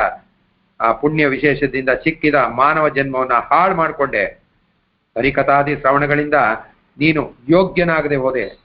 ಅಂತ ಕಾರ್ಯಗಳೆಲ್ಲ ನಡೀತಾ ಇತ್ತು ಇಲ್ಲಿ ಆ ಭೂಲೋಕದಲ್ಲಿ. ಅಂತ ಒಳ್ಳೊಳ್ಳೆಯ ಎಲ್ಲ ಇದು ನಡೀತಾ ಇತ್ತು. ಅದನ್ನ ಏನಾರು ನೀನು ಯೋಗ್ಯನಾದ, ಕೇಳಿಸ್ಕೊಂಡ, ತಿಳ್ಕೊಂಡ? ಈಗ ಕೊರಗೆ ಏನು ಪ್ರಯೋಜನ? ಬಳಿಕ ಅವರೆಲ್ಲ ಪಾಪಿಗಳನ್ನ ಭಾರವಾದ ಸುತ್ತಿಗೆಯಿಂದ ಬಡಿತಾರೆ. ಯಾವುದೋ ಸೌಮ್ಯಪುರದಲ್ಲಿ ನಡೆಯುವಂಥದ್ದು. ಇಂಥ 16 ಊರುಗಳು ಸಿಗತ್ತೆ. ಆ ಪಟ್ಟಿಗೆ ತತ್ತರಿಸಿ ಹೋಗ್ತಾನೆ. ಆಗ ಅಲ್ಲಿ ನೆನ್ಸ್ಕೊಳ್ತಾನಲ್ಲ, ಈಗ ಯಾಕೆ ನೆನ್ಸ್ಕೊತಾ ಇದೀಯ ನೀನು? ಅವರೆಲ್ಲ ಎಲ್ಲಿದ್ದಾರೋ? ಯಾರು ಬರ್ತಾರೆ? ಅವತ್ತು ನೀನು ಮಾಡಿದ್ದಿದ್ರೆ, ಅವತ್ತು ನೀನು ಇದೆಲ್ಲವನ್ನು ಬಿಟ್ಟು ನಿಷ್ಕಲ್ಮಶವಾಗಿ ಏನು ಉಪನಿಷತ್ತಲ್ಲಿ ಹೇಳ್ತಕ್ಕಂಥ ಆತ್ಮಜ್ಞಾನ, ಬ್ರಹ್ಮಜ್ಞಾನವನ್ನ ತಿಳಿದಿದ್ರೆ, ಮಹಾಭಾರತದಲ್ಲಿರ್ತಕ್ಕಂಥ ಧರ್ಮ, ಅರ್ಥ, ಕಾಮ, ಮೋಕ್ಷವನ್ನ ಮಾರ್ಗದಲ್ಲಿ ಬಂದಿದ್ರೆ, ನೀನು ಇಲ್ಲಿ ನೆನೆಸ್ಕೋಬೇಕು, ನೀನು ಮಾಡಿರೋದು ಎಲ್ಲ ಬರೀ ಪಾಪ, ಇಲ್ಲಿ ನೆನೆಸ್ಕೊಂಡು ಏನು ಪ್ರಯೋಜನ ಅಂತೇಳಿ ಸುತ್ತಿಗೆಯಿಂದ ಹೊಡಿತಾರಂತೆ. ಆ ತತ್ತರಿಸಿ ರಕ್ತ ಕಾರುತ್ತ ಪಾಪಿಗಳು ಓಡೋದಕ್ಕೆ ಶುರು ಮಾಡ್ತಾರಂತೆ. ಆ ಊರು ಬಿಟ್ಟು ಎಷ್ಟೊತ್ಕಾರ ಹೋದ್ರು ಸಾಕು ಅಂತ. ಆದ್ರೆ ಯಮಕಿಂಕರರ ಪಾತ ಇದೆಯಲ್ಲ, ಅವ್ರನ್ನ ಮತ್ತೆ ಮತ್ತೆ ಕಟ್ಟು ಎಳೆದು ಕಟ್ಟಾಕ್ತಾರಂತೆ. ನಾವು ಹೇಳ್ತೀವಲ್ಲ, ಈ ದೋಸೆ ಈ ಮೊಗ್ಲು ಸೀದ ಮೇಲೆ ಈ ಮೊಗ್ಲು, ಈ ಮೊಗ್ಲು ಸೀದ ಮೇಲೆ ಈ ಮೊಗ್ಲು ಅಂತ, ಹಾಗೆ ಅವರು ಎಳೆದು ಆ ಹೊಡೆಯುವಂತ ಅವ್ರಿಗೆ ಏಟು ಸರಿಯಾಗಿ ಬೀಳಲಿ ಅಂತ ಆ ಏಟು ಬೀಳೋ ಕಡೆ ಅವ್ರನ್ನ ತಳ್ತಾರಂತೆ. ಅವರು ಮಕ್ಕಳು ಮೊಮ್ಮಕ್ಕಳು ತಮ್ಮ ತಂದೆ ತಾತ ಎಂದು ಪ್ರೀತಿಯಿಂದ ಪಿಂಡವಿತ್ತಿದ್ದರೆ, ಇವನ ಈ ಯಮ ಮಾರ್ಗದಲ್ಲಿ ಸತ್ತ 10, 15, 20 ದಿವಸದ ಗಂಟ ಇವನ ಹೆಸರಿನಲ್ಲಿ ಯಾರು, ಅವನ ಹೆಂಡತಿ ಆಗಿರ್ಬೋದು, ಅವ್ರ ಮಕ್ಕಳಾಗಿರ್ಬೋದು, ಅವ್ರ ತಾತ ತಂದೆ ಯಾರೇ ಆಗಿರ್ಬೋದು, ಆ ಪಿಂಡದಾನ ಅಂದ್ರೆ ನಾವು ಪೂರ್ತ ಡೀಟೇಲ್ಸ್ ಆಗಿ ಒಳಗಡೆ ಹೋಗೋದು ಬೇಡ. ಆ ಪಿಂಡ ಅಂದ್ರೆ ನಾವು ಇನ್ನೊಬ್ಬರಿಗೆ ಯಾರಿಗಾದ್ರೂ ಇವ್ರ ಹೆಸರಿನಲ್ಲಿ ಯಾರು ಸತ್ತೋದವರ ಸತ್ತ ಆ ತಂದೆ ಆಗಿರ್ಬೋದು, ತಾಯಿ ಆಗಿರ್ಬೋದು, ಯಾರೇ ಇರ್ಬೋದು, ಅವ್ರ ಹೆಸರಿನಲ್ಲಿ ಏನಾದ್ರೂ ದಾನ ಧರ್ಮಗಳನ್ನ ಮಾಡಿದ್ರೆ ಎಲ್ಲಿ ಭೂಲೋಕದಲ್ಲಿ ಅದನ್ನ ಸೇರಿಸಿ ನಂತರ ಸೌಮ್ಯಪುರಕ್ಕೆ ನಡೆದು ಬರ್ತಾರೆ. ಅವರೆಲ್ಲ ಏನಾದ್ರು ಕೊಟ್ಟಿದ್ರೆ ಅವರನ್ನ ಅಲ್ಲಿಂದ ಬೇಗ ಬಿಡುಗಡೆ ಮಾಡ್ತಾರೆ. ಅದೆಲ್ಲನೂ ತೋರಿಸಿ ಆದ್ಮೇಲೆ ಅಲ್ಲಿನ ರಾಜ ಜಂಗಮ, ಅವನು ಯಮನಂತೆಯೇ ಭಯಂಕರ. ಅವನು ನೀಡಿದ ಅನ್ನ ನೀರನ್ನ ಸೇವಿಸಿ ಪಾಪಿ ಜೀವಿಯು ಮುನ್ನಡೆದು ದಟ್ಟವಾದ ಅತಿ ಭಯಂಕರವಾದ ಕಾಡುಗಳ ಮೂಲಕ ಸಾಗಿ ನಗೇಂದ್ರ ಅನ್ನುವಂಥ ಪಟ್ಟಣಕ್ಕೆ ಬರ್ತಾನೆ. ನಗೇಂದ್ರ ಭವನ ಅನ್ನುವಂಥ ನೆಕ್ಸ್ಟ್ ಸ್ಟೇಷನ್. ಆ ದಾರಿಯಲ್ಲಿ ಅವನಿಗೆ ನಾನಾ ಮೃಗಗಳು ಚಿತ್ರಹಿಂಸೆ ಕೊಡ್ತವೆ. ಅವನ್ನೆಲ್ಲ ಸಹಿಸಿಕೊಂಡು ಅತೀ ದುಃಖದಿಂದ ಆ ಊರಿನಲ್ಲಿ 2 ತಿಂಗಳು ಇರಬೇಕಾಗತ್ತೆ. ಇಲ್ಲಿ ಸ್ವಲ್ಪ ದಿವಸ ಸೌಮ್ಯಪುರದಲ್ಲಿ, ಆ ನಂತರ ಇಲ್ಲಿ ನಗೇಂದ್ರ ಭವನ ಅನ್ನುವಂಥ ಊರಿಗೆ ಹೋಗ್ತಾರೆ. ಅಲ್ಲಿ 2 ತಿಂಗಳು ಅಲ್ಲಿ ತಡೀತಾರೆ. ನಾವು ಸತ್ತ ತಕ್ಷಣನೇ ಇನ್ನೊಂದು ಜೀವಿನಲ್ಲಿ ಹುಟ್ಟೋದಿಲ್ಲ. ಅದೆಲ್ಲ ಪಡೀತಕ್ಕಂಥದ್ದು ಬೇರೆ ಜೀವಿಗಳು ಮಾತ್ರ. ಅದರ ಸಂದರ್ಭ ಬಂದಾಗೆ ಹೇಳ್ತೀನಿ. ನಮ್ಮ ಈ ಹುಟ್ಟನ ನೋಡಿ, ನಾವು ಮನುಷ್ಯ ಅನ್ನುವಂಥ ಅವನ ಹುಟ್ಟದ ತಕ್ಷಣನೇ 4 ಭಾಗ, ಯಾವುದು 84 ಲಕ್ಷ ಯೋನಿಗಳಲ್ಲಿ ನಾವು ಹುಡ್ತೀವಿ ಅಂತ ಹೇಳ್ತೀವಲ್ಲ, 84 ಲಕ್ಷ ಜೀವಿಗಳಲ್ಲಿ ತರತರದ ಅಂದ್ರೆ ಜೀವಿಗಳೇ ಅಲ್ಲ, 84 ಲಕ್ಷ ಜೀವಿಗಳ ತರ, ಆ ತರದ ಜೀವಿಗಳು ಯಾವುದು, 21 ಲಕ್ಷ ಅಂಡಜ ಮೊಟ್ಟೆಯಿಂದ ಬರ್ತಕ್ಕಂಥದ್ದು, 21 ಲಕ್ಷ ಶ್ವೇತಜ ಬೆವರಿನಿಂದ ಹುಟ್ಟತಕ್ಕಂಥದ್ದು, ಸಗಣಿಯಿಂದ ಹುಟ್ಟತಕ್ಕಂಥ ಹುಳ. ಆ ಕೊಳಕಿರೋ ಕಡೆ ಅಲ್ಲೇ ಉತ್ಪತ್ತಿ ಆಗ್ತವೆ, ಅವು ಅಲ್ಲೇ ಹುಟ್ಟಿ ಸ್ವಲ್ಪ ದಿನ ಇದ್ದು ಸಾಯ್ತವೆ. ಇನ್ನೊಂದು 21 ಲಕ್ಷ ಜನ ಇದು ಉತ್ವಿಜ ಯೋನಿ ಅಂದ್ರೆ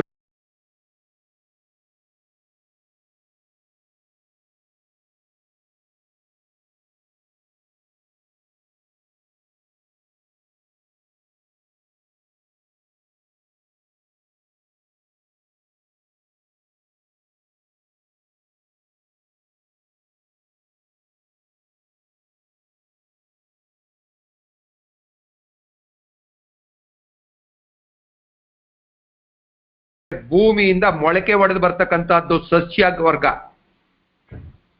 ಹರೇ ಶ್ರೀನಿವಾಸ, ಇದು ಒಂದು ಜ್ಞಾಪಕಕ್ಕೆ ನಮ್ಮಲ್ಲಿ ಎಲ್ಲಾ ತರದ ತಿಳುವಳಿಕೆ ಇದ್ದಾಗ ನಾವು ಯಾವ್ಯಾವ ಜನ್ಮಗಳು ಹೇಗೆ ಎನ್ನುವಂಥದ್ದನ್ನ, ಇದು ಒಂದು ಶ್ರೇಷ್ಠವಾದದ್ದು.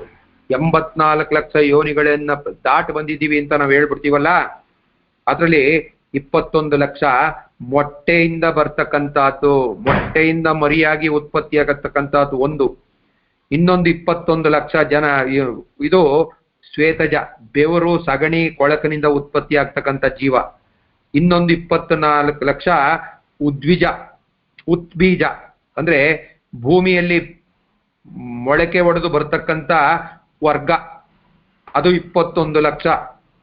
ಹಾಗೆ ಇನ್ನೊಂದು 21 ಲಕ್ಷ ಜರಾಯುಜ ಗರ್ಭದ ಮುಖಾಂತರ ಗರ್ಭ ಧರಿಸಿ ಬರ್ತಕ್ಕಂಥ ಪಶು ಪಕ್ಷಿ ಪ್ರಾಣಿಗಳಾಗಿ ಇವೆಲ್ಲವೂ ಕೂಡ ಮಾಡ್ತವೆ. ಈ ಚರಾಯುಜ ಅನ್ನುವಂಥದ್ದು ಈ ಗರ್ಭಚೀಲಗಳಿಂದ ಆ ಸೃಷ್ಟಿ, ಆ ಮನುಷ್ಯ ಈ ಪೂರ್ಣ ಸೃಷ್ಟಿಯ ರಚನೆ 81 ಲಕ್ಷ ಯೋನಿ ಆಯ್ತು. ಈಗ 21 ಲಕ್ಷ 21 ಲಕ್ಷ 21 ಲಕ್ಷ 21 ಲಕ್ಷ ಒಟ್ಟು 84 ಲಕ್ಷ ಇದೆಲ್ಲವನ್ನು ಪಡೆದು ಕೊನೆಯಲ್ಲಿ ಅತಿ ಶ್ರೇಷ್ಠವಾದ ಜೀವನ ಆ ಮನುಷ್ಯ ಅನ್ನುವಂಥದ್ದನ್ನ ಭಗವಂತ ಸೃಷ್ಟಿ ಮಾಡ್ತಾನೆ. ಅವನಿಗೆ ಮನುಷ್ಯನ ಸೃಷ್ಟಿ ಮಾಡಿದಾಗ ತುಂಬಾ ಸಂತೋಷ ಆಗತ್ತಂತೆ. ಆ ಯಮಧರ್ಮರಾಯನಿಗೆ ತಪಸ್ ಮಾಡಿ ಭಲೆ ಭಲೆ ಅವನಿಗೆ ಖುಷಿ ಪಟ್ಟೋದ್ನಂತೆ. ಅಂದ್ರೆ ಯಾವುದು ಕೊರತೆ ಇಲ್ಲದೆ ಪ್ರತಿಯೊಂದನ್ನು ಎಲ್ಲಾ ತರದ ಅನುಕೂಲಗಳನ್ನು ಕೊಟ್ಟು ಸೃಷ್ಟಿಸಿದಂತ ಒಂದು ಜೀವ ಅಂದ್ರೆ 84 ಲಕ್ಷ ಜೀವರಾಶಿಗಳಲ್ಲಿ ಮನುಷ್ಯ. ನಮಗೆ ಇದರ ಮಹತ್ವ ಅರ್ಥ ಆದ್ರೆ ಮನುಷ್ಯ ಹೇಗೆ ಬದುಕಬೇಕು ಅನ್ನೋದು ಗೊತ್ತಾಗುತ್ತೆ. ಇದು ಒಂದು ಅಂಗ, ಅದಕ್ಕೋಸ್ಕರ ನೆನಪಿಟ್ಕೊಳ್ಳಿ ಅಂತ ಹೇಳಿದ್ದು. 84 ಲಕ್ಷ ಯೋನಿಗಳಲ್ಲಿ ನಾವು ಬಂದು ಈಗ ತಾಯಿಯ ಗರ್ಭದಿಂದ ನಾವು ಸೃಷ್ಟಿಯಾಗಿ ಇಂಥ ಶ್ರೇಷ್ಠವಾದ ಸೃಷ್ಟಿ ಯಾವುದು ಭಗವಂತ ಮೆಚ್ಕೊಂಡಿರ್ತಕ್ಕಂಥ ಸೃಷ್ಟಿ, ಭಲೆ ಭಲೆ ಎನ್ನಂತೆ ಈ ಮನುಷ್ಯನನ್ನು ಸೃಷ್ಟಿ ಮಾಡಿ ಎಲ್ಲಾ ತರದ ಅನುಕೂಲ ಆಗಿ ಪರಿಪೂರ್ಣವಾದ ರಚನೆ ಅಂದ್ರೆ ಈ ವಿಶ್ವದಲ್ಲಿ ಈ ಸೃಷ್ಟಿನಲ್ಲಿ ಮನುಷ್ಯ ಮಾತ್ರ. ಇವನಿಗೆ ಎಲ್ಲ ತರದ ಅನುಕೂಲ ಆಗೋ ರೀತಿಯಲ್ಲಿ ಇಂದ್ರಿಯಗಳನ್ನು ಕೊಟ್ಟಿದ್ದಾನೆ. ನಮಗ್ ಗೊತ್ತಿರುವ ಹಾಗೆ ಒಂದೊಂದು ಇಂದ್ರಿಯದ ಚಪಲಕ್ಕೆ ಬಿದ್ದು ಸಾಯ್ತಕ್ಕಂಥ ಪ್ರಾಣಿಗಳಿವೆ. ಬರೀ ಆ ನಾದವನ್ನ ಕೇಳಿ ಜಿಂಕೆಗಳು ಆ ಮ್ಯೂಸಿಕ್ ಸಂಗೀತವನ್ನ ಕೇಳಿ ಆ ಸಂಗೀತವನ್ನ ಕೇಳ್ತಾ ಕೇಳ್ತಾ ಕೇಳ್ತಾ ಮೈ ಮರೆತ್ಬಿಟ್ಟು ನಿಂತ್ಕೊಳ್ಳುತ್ತೆ. ಬೇಟೆಗಾರ ಬಂದು ಬೇಟೆ ಆಡ್ಕೊಂಡು ಹೊರಟೋಗ್ತಾನೆ, ಅವನ್ ಪ್ರಾಣ ತೆಗೆದು ಬಿಡುತ್ತೆ. ಒಂದು ಎರಡನೇದು ಹೀಗೆ ಅವರು ಎಲ್ಲ ಆನೆಗೆ ಅದಕ್ಕೆ ಈ ಮೈ ಅದಕ್ಕೆ ಯಾವ್ದಕ್ಕಾದ್ರೂ ಉಜ್ಜಿಬಿಟ್ರೆ ಮರಕ್ಕೆ ಆ ಉಜ್ಜದಾಗಿರ್ತಕ್ಕಂಥ ಆನಂದ ಇನ್ನೊಂದಿಲ್ಲ. ಆದ್ರಿಂದ ಮೀನಿಗೆ ಬಾಯಿ ಚಪಲ, ನಾಲಿಗೆ ಚಪಲ ಬಂದು ಆ ಒಂದೇ ಒಂದು ಚಪಲದಿಂದ ತನ್ನ ಪ್ರಾಣವನ್ನ ಕಳ್ಕೊಳ್ಳುತ್ತೆ. ಹಾಗೆ ಈ ಪತಂಗ ಅನ್ನುವಂಥದ್ದು ಹಣ್ಣು ಅಂತ ಆಕರ್ಷಣೆಯಾಗಿ ಆ ಉರಿತಾ ಇರ್ತಕ್ಕಂಥ ಬೆಂಕಿಗೆ ಬಿದ್ದು ತನ್ನ ಜೊತೆಯವರು ಸಾವಿರಾರು ಹುಳುಗಳು ಸಾಯ್ತಾ ಇದ್ರು ಕೂಡ ಅದು ನೋಡೋದಿಲ್ಲ. ತಾನು ಹಣ್ಣನ್ನು ತಿನ್ಬೋದು ಅಂತೇಳಿ ಬೆಂಕಿಯನ್ನ ಮುಟ್ಟಿ ರಕ್ಕೆ ಸುಟ್ಕೊಂಡು ಸತ್ತೋಗುತ್ತೆ.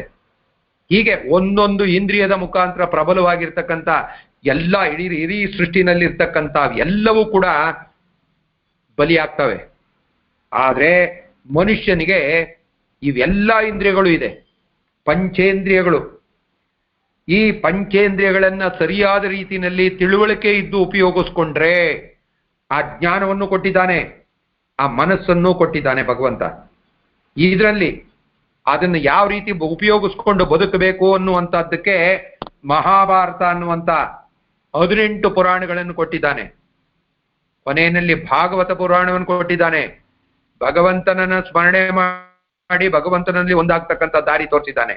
ಅದರಲ್ಲಂತೂ ವ್ಯಾಸ ಮಹರ್ಷಿಗಳು ವಿಭಾಗ ಮಾಡಿ ಮಾಡಿ ಮಾಡಿ ವೇದವನ್ನ ಸರಳವಾದ ವಿಚಾರದಲ್ಲಿ ಆ ಉಪನಿಷತ್ತು ಅನ್ನುವಂಥ ವಿಚಾರವನ್ನು ಕೊಟ್ಟಿದ್ದಾರೆ. ಭಗವದ್ಗೀತೆ ಎನ್ನುವಂಥ ಸರಳವಾದ ವಿಚಾರವನ್ನು ತಿಳ್ಕೊಂಡ್ರೆ ಮನುಷ್ಯ ಉದ್ಧಾರ ಆಗ್ಬೋದು. ಈ ಪಂಚೇಂದ್ರಿಯಗಳನ್ನ ಈ ಪೂರ್ಣವಾದ ಮನುಷ್ಯನನ್ನ ಸೃಷ್ಟಿ ಮಾಡಿ ಏನ್ ಮಾಡ್ದ, ಧರ್ಮ ಅರ್ಥ ಕಾಮ ಮೋಕ್ಷ, ಇದರಿಂದ ನೀನು ಉದ್ಧಾರ ಆಗು ಅಂತ ಹೇಳಿ ಆ ಮನುಷ್ಯನಿಗೆ ಒಂದು ವಿಶೇಷವಾದಂತ ಸ್ಥಾನವನ್ನು ಕೊಟ್ಟಿದ್ದಾನೆ. ಆಗ್ಲೂ ಕೂಡ ನಾವು ಅದನ್ನ ಸರಿಯಾದ ರೀತಿಯಲ್ಲಿ ನಾವು ಉಪಯೋಗಿಸ್ಕೊಳ್ದೆ ಹೋದ್ರೆ, ತಿಳ್ಕೊಳ್ದೆ ಹೋಗ್ಬಿಟ್ರೆ ಇದು ಏನಾಗಬಹುದು ಅನ್ನೋದನ್ನ ನೋಡಿ.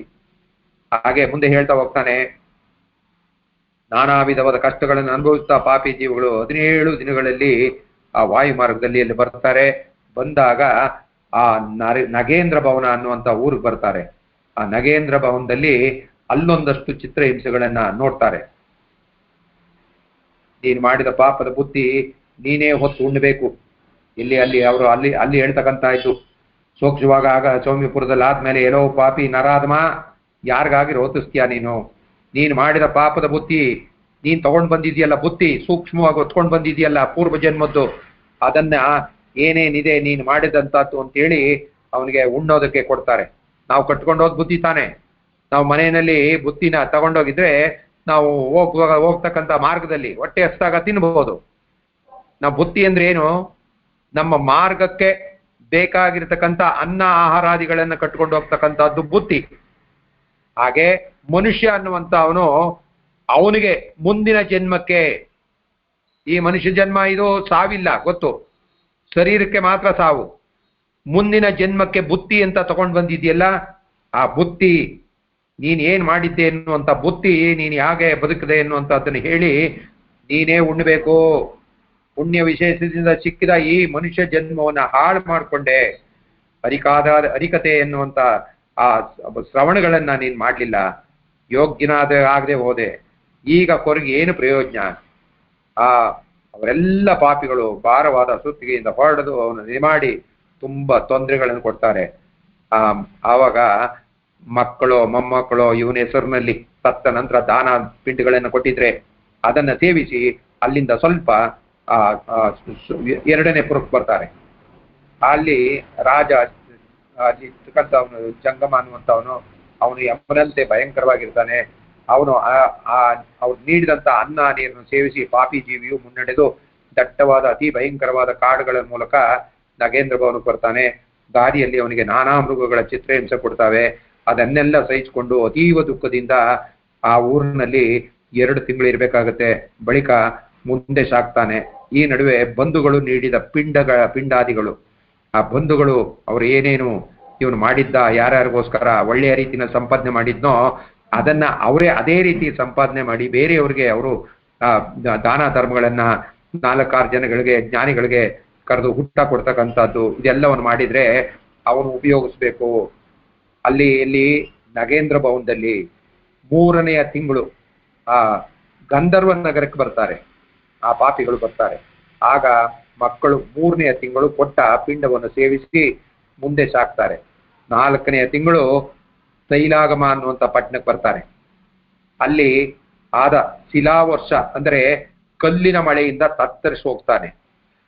ಕಲ್ಲಿನ ಮಳೆ, ನಾವು ಆನೆಕಲ್ಲು ಮಳೆ ಹೋದ್ರೇನೆ ತಡ್ಕೊಳಕ್ ಆಗೋದಿಲ್ಲ ಅಂತ, ಅದ್ರಲ್ಲಿ ಎಲ್ಲಿ ನೋಡಿದ್ರು ಕೂಡ ಕಲ್ಲುಗಳು ಬೀಳ್ತಾ ಇರ್ತಾವಂತೆ. ಆ ಕಲ್ಲುಗಳಿಂದ ತಪ್ಪಿಸ್ಕೊಂಡು ಆ ಊರಿನಿಂದ ಮುಂದೆ ಹೋಗ್ಬೇಕಾಗತ್ತೆ. ಆ ತಿಂಗಳು ಆ ಕೊಟ್ಟ ಪಿಂಡವನ್ನು ತಿಂದು 5ನೇ ತಿಂಗಳು 5ನೇ ಮಾಸದಲ್ಲಿ ಕ್ರೌಂಚಪುರಕ್ಕೆ ಹೋಗ್ಬೇಕಾಗತ್ತೆ. ಕ್ರೌಂಚಪುರ ಅದೊಂದು ಊರು. ಮಕ್ಕಳು ಕೊಟ್ಟ ಪಿಂಡವನ್ನೇ ಉಂಡು ಕ್ರೂರಪುರ ದತ್ತ, ಅಲ್ಲಿಂದ ಕ್ರೌಂಚಪುರ ಆದ್ಮೇಲೆ ಕ್ರೂರಪುರಕ್ಕೆ ಸಾಕ್ತಾನೆ. ಇದು ಒಂದೊಂದು ಪುರದಲ್ಲಿ ಭಯಂಕರವಾದ ವಿಚಾರ ಇದೆ. ಆದ್ರೆಲ್ಲ ನಮಗೆ ಬೇಡ, ಯಾಕೆ ಅವಶ್ಯಕತೆ ಇಲ್ಲ. ನಾವೆಲ್ಲ ಅದನ್ನ ತಿಳ್ಕೊಳ್ಳೋದಕ್ಕಿಂತ ಹೆಚ್ಚಾಗಿ ಈಗ ಕೊಟ್ಟಿರ್ತಕ್ಕಂಥ ಈ ಪಾಪಿಯ ಜೀವನದ ಮಾರ್ಗನ ತಿಳ್ಕೊಂಡ್ರೆ ಸಾಕಾಗಿದೆ.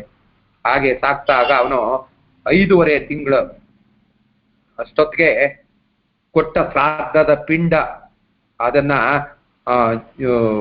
ಪಡೆದು ಸ್ವಲ್ಪ ಕಾಲ, ಅದು ಅರ್ಧ ಮುಹೂರ್ತ ಕಾಲ ಸಮಾಧಾನದಿಂದಿದ್ದು ಯಮಭಟರ ಚಿತ್ರಹಿಂಸೆಯನ್ನು ತಾಳಿಕೊಂಡು ಚಿತ್ರಭವನಕ್ಕೆ ಬರ್ತಾರೆ. ಅಲ್ಲಿ ಸೇರ್ತಾರೆ. ಅಲ್ಲಿ ಹೇಳ್ತಾ ಇದ್ದಾನೆ ವಿಷ್ಣು, ಆ ಚಿತ್ರ ಭವನ ಅನ್ನುವಂಥ ಪಟ್ಟಣದಲ್ಲಿ ರಾಜನ ಹೆಸರು, ಅಲ್ಲಿಯ ರಾಜ ಬೇರೆ, ಅವನು ಅಧಿಕಾರ, ಅದು ಅವನ ಹೆಸರು ವಿಚಿತ್ರ. ಅವನ ಘೋರ ರೂಪವನ್ನು ಕಂಡೇ ಪಾಪಿ ಜೀವಿಯು ಓಡೋಗಲು ನೋಡುತ್ತೆ. ಆ ಊರ ಕಡೆ ನೋಡಿದ ತಕ್ಷಣನೇ ಇಲ್ಲಿಂದ ತಪ್ಪಿಸ್ಕೊಂಡ್ರೆ ಸಾಕು ಅನ್ನುವಂತ ಓಡ್ತಾನೆ ಆ ಊರ್ನ. ಆಗ ಅವನಿಗಾಗಿ ಬಂದ ನಾವಿಕರು ಅವನನ್ನ ತಡೆದು, ಅವನನ್ನ ತಡೆದು, ಎಲ್ಲೋ ಪಾಪಿ, ಎಲ್ಲಿ ಓಡ್ತಾ ಇದೀಯಾ? ನೀನು ವೈತರಣಿ ಎಂಬ ನದಿಯನ್ನು ದಾಟಲೇಬೇಕಾಗಿದೆ. ಮನುಷ್ಯನಾಗಿ ಹುಟ್ಟಿದ ನೀನು ಜೀವಿಸಿದ್ದಾಗ ಕಡೆ ಪಕ್ಷ ಯಾರಿಗಾದ್ರೂ ಏನಾದ್ರೂ ಒಂದಿಷ್ಟು ದಾನ ಧರ್ಮ ಮಾಡಿದ್ರೆ ನೀನು ಇಲ್ಲಿಂದ ತಪ್ಪಿಸ್ಕೊಂಡು ಹೋಗ್ಬೋದು, ಆ ನದಿಯನ್ನು ದಾಟಬಹುದಿತ್ತು ಸುಲಭವಾಗಿ. ಆದ್ರೆ ಈಗ ನೀನು ಆ ನದಿ ಒಳಗಡೆ ಬೀಳಲೇಬೇಕು ಅಂತೇಳಿ ಆ ನದಿಗೆ ಎಳ್ಕೊಂಡು ಬಂದು ನೂಗ್ತಾರೆ. ಗೋದಾನ ಮಾಡಿದ್ದಲ್ಲಿ ನಾವೇ ಆ ನದಿಯನ್ನ ದಾಟಿಸ್ತಾ ಇದ್ವಿ. ನೀನೇನಾರು ಮನುಷ್ಯ ಜೀವನದಲ್ಲಿ ಈ ಗೋವುಗಳಿಗೆ ಗೋದಾನ ಅಂತ ಏನಾರು ಮಾಡಿದ್ದಿದ್ರೆ ನಾವೇ ಆ ನದಿಯಿಂದ ಆಚೆಗೆ ಕರ್ಕೊಂಡೋಗಿ ನಿನ್ನನ್ನು ಬಿಡ್ತಾ ಇದ್ವಿ. ಇನ್ನು ನಿನಗೆ ಯಾರಿಂದ ಯಾವ ನೆರವು ದೊರೆಯೋದಿಲ್ಲ. ನೀನು ಈ ಭಯಂಕರವಾದ ನದಿಯನ್ನು ದಾಟದೆ ಹೋಗುವಂತಿಲ್ಲ. ಈಗ ಇದರಿಂದ ತಪ್ಪಿಸ್ಕೊಳ್ಳೋಂಗಿಲ್ಲ. ಆ ನದಿನಲ್ಲಿ ಕ್ರೂರ ಪ್ರಾಣಿಗಳು ಬಾಯಿ ಬಿಟ್ಕೊಂಡು ಆಕಾಕಾರ, ನೀವಿಗೆಲ್ಲ ಒಂದು ಬೇರೆ ಒಂದು ನ್ಯಾಷನಲ್ ಜಿಯೋಗ್ರಫಿನಲ್ಲಿ ನೋಡಿದ್ರೆ ಗೊತ್ತಾಗತ್ತೆ. ಆ ಹುಲಿ ಸಿಂಹಗಳಿಗೆ ಆಹಾರ ಕೊಡ್ತಕ್ಕಂಥದ್ದು, ಹಾಗೆ ಅಲ್ಲಿ ಆ ಭಯಂಕರವಾದ ಮೊಸಳೆಯ ಬಾಯಿಗೆ ಒಂದಿಷ್ಟು ಮಾಂಸದ ಮುದ್ದೆ ಎಸಿತಕ್ಕಂಥದ್ದು, ಇಂಥ ಒಂದು ಭಯಂಕರವಾದ ಆಹಾಕಾರ ನಿಂತ್ಕೊಂಡಿರ್ತವೆ. ಅಲ್ಲಿಗೆ ಆ ವೈತರಣಿ ನದಿ ಒಳಗಡೆ ಎತ್ತಿ ಬಿಸಾಕ್ತಾರೆ ಅಂತಾರೆ. ಆಗಂತೂ ಪಾಪಿ ಜೀವಿಗೆ ತುಂಬಾ ಮರುಕಾಗುತ್ತೆ. ಅಯ್ಯೋ ಅಂತ ಆಗ ನೆನಪಾಗತ್ತೆ, ನಾನು ಎಂತಂತ ಇದು ಯಾವುದು ನನಗೆ ಗೊತ್ತೇ ಇರ್ಲಿಲ್ವಲ್ಲ. ಗೊತ್ತಾಗದೆ ಇದ್ದದ್ದು ಯಾರು ತಪ್ಪು? ಮನುಷ್ಯನಾಗಿ ಇಷ್ಟೆಲ್ಲ ಬುದ್ಧಿವಂತಿಗೆ, ತಿಳುವಳಿಕೆ, ಜ್ಞಾನವನ್ನು ಕೊಟ್ಟು ತಿಳ್ಕೊಳ್ಳದೆ ಇದ್ದದ್ದು ಯಾರು ತಪ್ಪು? ಅದು ನಮ್ದೇ ತಪ್ಪು. ನಾವು ತಿಳ್ಕೊಂಡು ಈಗ ಆ ತಿಳುವಳಿಕೆ ಸಿಗ್ತಕ್ಕಂಥದ್ದು ಎಲ್ಲರಿಗೂ ಅಷ್ಟು ಸುಲಭವಾಗಿ ಸಿಕ್ಕೋದಿಲ್ಲ. ಸಿಕ್ಕದಂತ ತಿಳುವಳಿಕೆನಲ್ಲಿ ನೀನು ಸರಿಯಾದ ರೀತಿಯಲ್ಲಿ ಆಲೋಚನೆ ಮಾಡಿ ಮುಂದೆ ನಾನು ಬುದ್ಧಿ, ಈ ಜೀವನದಲ್ಲಿ ನಾನು ಮುಂದಿನ ಜೀವನಕ್ಕೆ ಬುದ್ಧಿ ಕಟ್ತಾ ಇದ್ದೀನಿ, ಮುಂದೆ ನನಗೆ ಹಸಿವಾದಾಗ ಆ ಬುದ್ಧಿ ನನಗೆ ಹೇಗೆ ಸಹಾಯ ಆಗುತ್ತೋ ಹಾಗೆ ಈ ಜನ್ಮದಲ್ಲಿ ನಾನು ಮಾಡಿದಂಥ ಒಳ್ಳೆ ಕಾರ್ಯಗಳು, ಪುಣ್ಯ ಕಾರ್ಯಗಳು ನನಗೆ ಮುಂದಿನ ಜನ್ಮಕ್ಕೆ ನನಗೆ ಬುದ್ಧಿಯಾಗಿ ನನ್ನ ಜೊತೆಲಿ ಬರ್ತಾವೆ ಅಂತ ನಾನು ಯಾಕೆ ಮಾಡ್ಲಿಲ್ವಪ್ಪ ಅಂತ ಆಗ ಅಲ್ಲಿ ನೆನ್ಸ್ಕೊಳ್ತಾನೆ. ಹಾಗಂತೂ ಪಾಪಿ ಜೀವಿಗೆ ತುಂಬಾ ಮರುಕ ಆಗತ್ತೆ. ಅಯ್ಯೋ ನಾನು ಎಂಥ ಪಾಪಿ, ನನಗೆ ಯಾರೂ ದಾರಿ ತೋರಿಸ್ಲಿಲ್ಲ. ತೋರಿಸ್ಬೇಕಾ? ಮನುಷ್ಯ ಹೇಗೆ ಬದುಕಬೇಕು ಅನ್ನೋದನ್ನ ಹೇಳ್ಬೇಕಾ? ಪ್ರಕೃತಿನೇ ತೋರಿಸ್ಕೊಡ್ತಾ ಇದೆ. ನಮ್ಮ ಸುತ್ತಮುತ್ತ ನಾವು ನೋಡ್ತಾ ಇದ್ದೀವಿ, ಪ್ರತಿಯೊಬ್ಬರು ಎಂತೆಂಥ ಚಿತ್ರಹಿಂಸೆಗಳನ್ನು ಅನುಭವಿಸ್ತಾ ಇದ್ದಾರೆ. ಆದ್ರೆ ನಾವೇನ್ ಅನ್ಕೊಂಡ್ಬಿಡ್ತೀವಿ, ಅದು ನಮಗಲ್ಲ. ಏನಾದ್ರು ಒಂದು ಅವಮಾನದ ಪ್ರಾಕೃತಿವಾದ ಒಂದು ಕೆಟ್ಟ ಘಟನೆ ಪಕ್ಕದ ಮನೆಯಲ್ಲಿ ನಡೆದ್ರೆ ನನಗಲ್ವಲ್ಲ, ಅದು ಅವ್ರ ಮನೆಯಲ್ಲಿ ತಾನೆ ಅಂತ ಹೇಳಿ ನಗೋ, ಖುಷಿ ಪಡೋ. ನಾವು ಆಗ ಅಲ್ಲಿ ಹೇಳ್ತಾ ಇದ್ದಾರೆ, ಅಯ್ಯೋ ನಾನೆಂಥ ಪಾಪಿ, ನನ್ಗೆ ಯಾರೂ ದಾರಿ ತೋರಿಸ್ಲಿಲ್ವಲ್ಲ ಅಂತ ದುಃಖಿಸ್ತಾರೆ. ಇದ್ದಕ್ಕಿದ್ದಂತೆ ವೈತರಣಿಯ ಪ್ರವಾಹ ಬಂದಂತೆ ಉಕ್ಕಿ ಈ ಜೀವಿಯನ್ನು ತನ್ನ ಗರ್ಭದೊಳಗಡೆ ಹೆಂಗೆ ಈ ಅಲೆ ಬಂದು ಎಳ್ಕೊಂಡೊಟ್ಟೋಗುತ್ತಲ್ಲ, ಆ ರೀತಿಯ ಕೊಳಕು ಪ್ರಾಣಿಗಳ ಆಹಾಕಾರದ ಜೊತೆಗೆ ಬಂದು ಎಳ್ಕೊಂಡೊಡ್ಡೋದಂಗೆ ಆಗತ್ತೆ. ಆ ನದಿ ತುಂಬಾ ಭಯಂಕರವಾದ ಜಲಚರಗಳಿಂದ ಅವನನ್ನ ಯಾತನೆಗೊಳಿಸ್ತಾವೆ. ನಾನು ಹೇಳಿದ್ನಲ್ಲೀಗ, ನಾವೇನಾದ್ರು ಮೀನುಗಳು ಇರುವಂತ ಜಾಗಕ್ಕೆ ಯಾವ್ದಾದ್ರು ಒಂದು ವಸ್ತುವನ್ನೇ ಎತ್ತರೆ ಎಲ್ಲವೂ ಬಂದು ಹೇಗೆ ಕಿತ್ಕೊಂಡು ತಿಂತಾವೋ ಹಾಗೆ ಗಗನ ಮಾರ್ಗದಲ್ಲಿ ಭಯಮಟ್ರು, ಅಲ್ಲಿ ಮೇಲೆ ಎಲ್ಲಿ ಆಕಾಶ ಮಾರ್ಗದಲ್ಲಿ ಯಮಭಟ್ರು ಒಂದು ಪಾಶ ಹಾಕೊಂಡು ಅವನನ್ನ ನದಿಯೊಳಗಡೆ ಎಳ್ಕೊಂಡು ಹೋಗ್ತಾರೆ. ಸ್ವಲ್ಪವೂ ದಯೆ ತೋರೋದಿಲ್ಲ. ಪಾಪಿಯ ಬಾಯಿಯಿಂದ ಅತಿ ಚೂಪಾದಂತ ಮುಳ್ಳು ಹಾಕಿ ಗಟ್ಟಿಯಾಗಿ ಎಳೆದು ದಡ ಸೇರಿಸ್ತಾರೆ. ಏನೋ ಆ ಒಂದು ಉಕ್ಷ ಅಂತ ಇರ್ತದಲ್ಲ, ಅದರಿಂದ ಅವನ ತಿರ್ಗಪ್ಪನ ಹೊರಗಡೆಗೆ ಎಳಿತಾರಂತೆ. ಆ ಕಡೆ ಪ್ರಾಣಿಗಳು, ಈ ಕಡೆ ಒಂದು ಹುಕ್ಷು ಮೊಳೆಯನ್ನ ಚುಚ್ಚಿ ಅವನನ್ನ ಈಚೆಗೆ ಪಕ್ಕಕ್ಕೆ ಎಳ್ಕೊಡ್ತಾರಂತೆ. ಆಗ ಜೀವಿಯು ಆ ಮಗನು ನೀಡಿದ ಪಿಂಡವನ್ನು ಗುಂಜಿಸ್ತಾನೆ. ತನ್ನೇನಾದ್ರು ತನ್ನ ಸಂಸ್ಕಾರ ಕೊಟ್ಟಿದ್ದಂತ ತನ್ನ ಬಂಧುಗಳು ಯಾರಾದ್ರೂ ಕೂಡ ಅವನನ್ನ ನೆನೆಸ್ಕೊಂಡು ಯಾರಿಗಾರು ಏನಾದ್ರೂ ದಾನ ಧರ್ಮ ಮಾಡಿದ್ರೆ, ಎಲ್ಲಿ ಈ ಭೂಲೋಕದಲ್ಲಿ ತನಗೆ ಸಂಬಂಧಪಟ್ಟಂತವರು ಏನಾರು ಆ ಮಾಡಿದ್ದು ಸಂಕಲ್ಪ ಮಾಡಿ ಕೊಟ್ರೆ ಅವನಿಗೆ ಅಲ್ಲಿ ಸ್ವಲ್ಪ ಉಸಿರಾಡ್ಲಿಕ್ಕೆ ಅವಕಾಶ ಆಗುತ್ತೆ. ಆದ್ರೆ ಅವರಿಂದ ಹಸುವು ನೀಗೋದಿಲ್ಲ. ಅವನು ಕೊಟ್ಟಂತ ಸ್ವಲ್ಪ ಯಾವುದು ಇಲ್ಲಿ ಅವನ ಹೆಸರಿನಲ್ಲಿ ಹೇಳಿ ದಾನ ಧರ್ಮ ಮಾಡಿದಂತ ಆ ಪಾಪ ಇದು ಆ ಪಿಂಡ ದಾನ ಅಲ್ಲಿ ಅವನಿಗೆ ಹೊಟ್ಟೆ ತುಂಬೋದಿಲ್ಲ. ಹಾಗೆ ಅಳ್ತಾ 7ನೇ ತಿಂಗಳಿಗೆ ಬಫ್ವಾಪದ ಅನ್ನುವಂತ ಊರು ಸೇರ್ತಾನೆ. ಅದು 7ನೇ ಊರು. 7ನೇ ತಿಂಗಳು ಮಗನು ಪಿಂಡ ಪ್ರದಾನ ಮಾಡಿದ್ದನ್ನ ತಿಂದು ಬಳಿಕ 8ನೇ ತಿಂಗಳಿಗೆ ಆ ದುಃಖ ಎಂಬ ಪಟ್ಟಣಕ್ಕೆ ಹೋಗ್ತಾನೆ.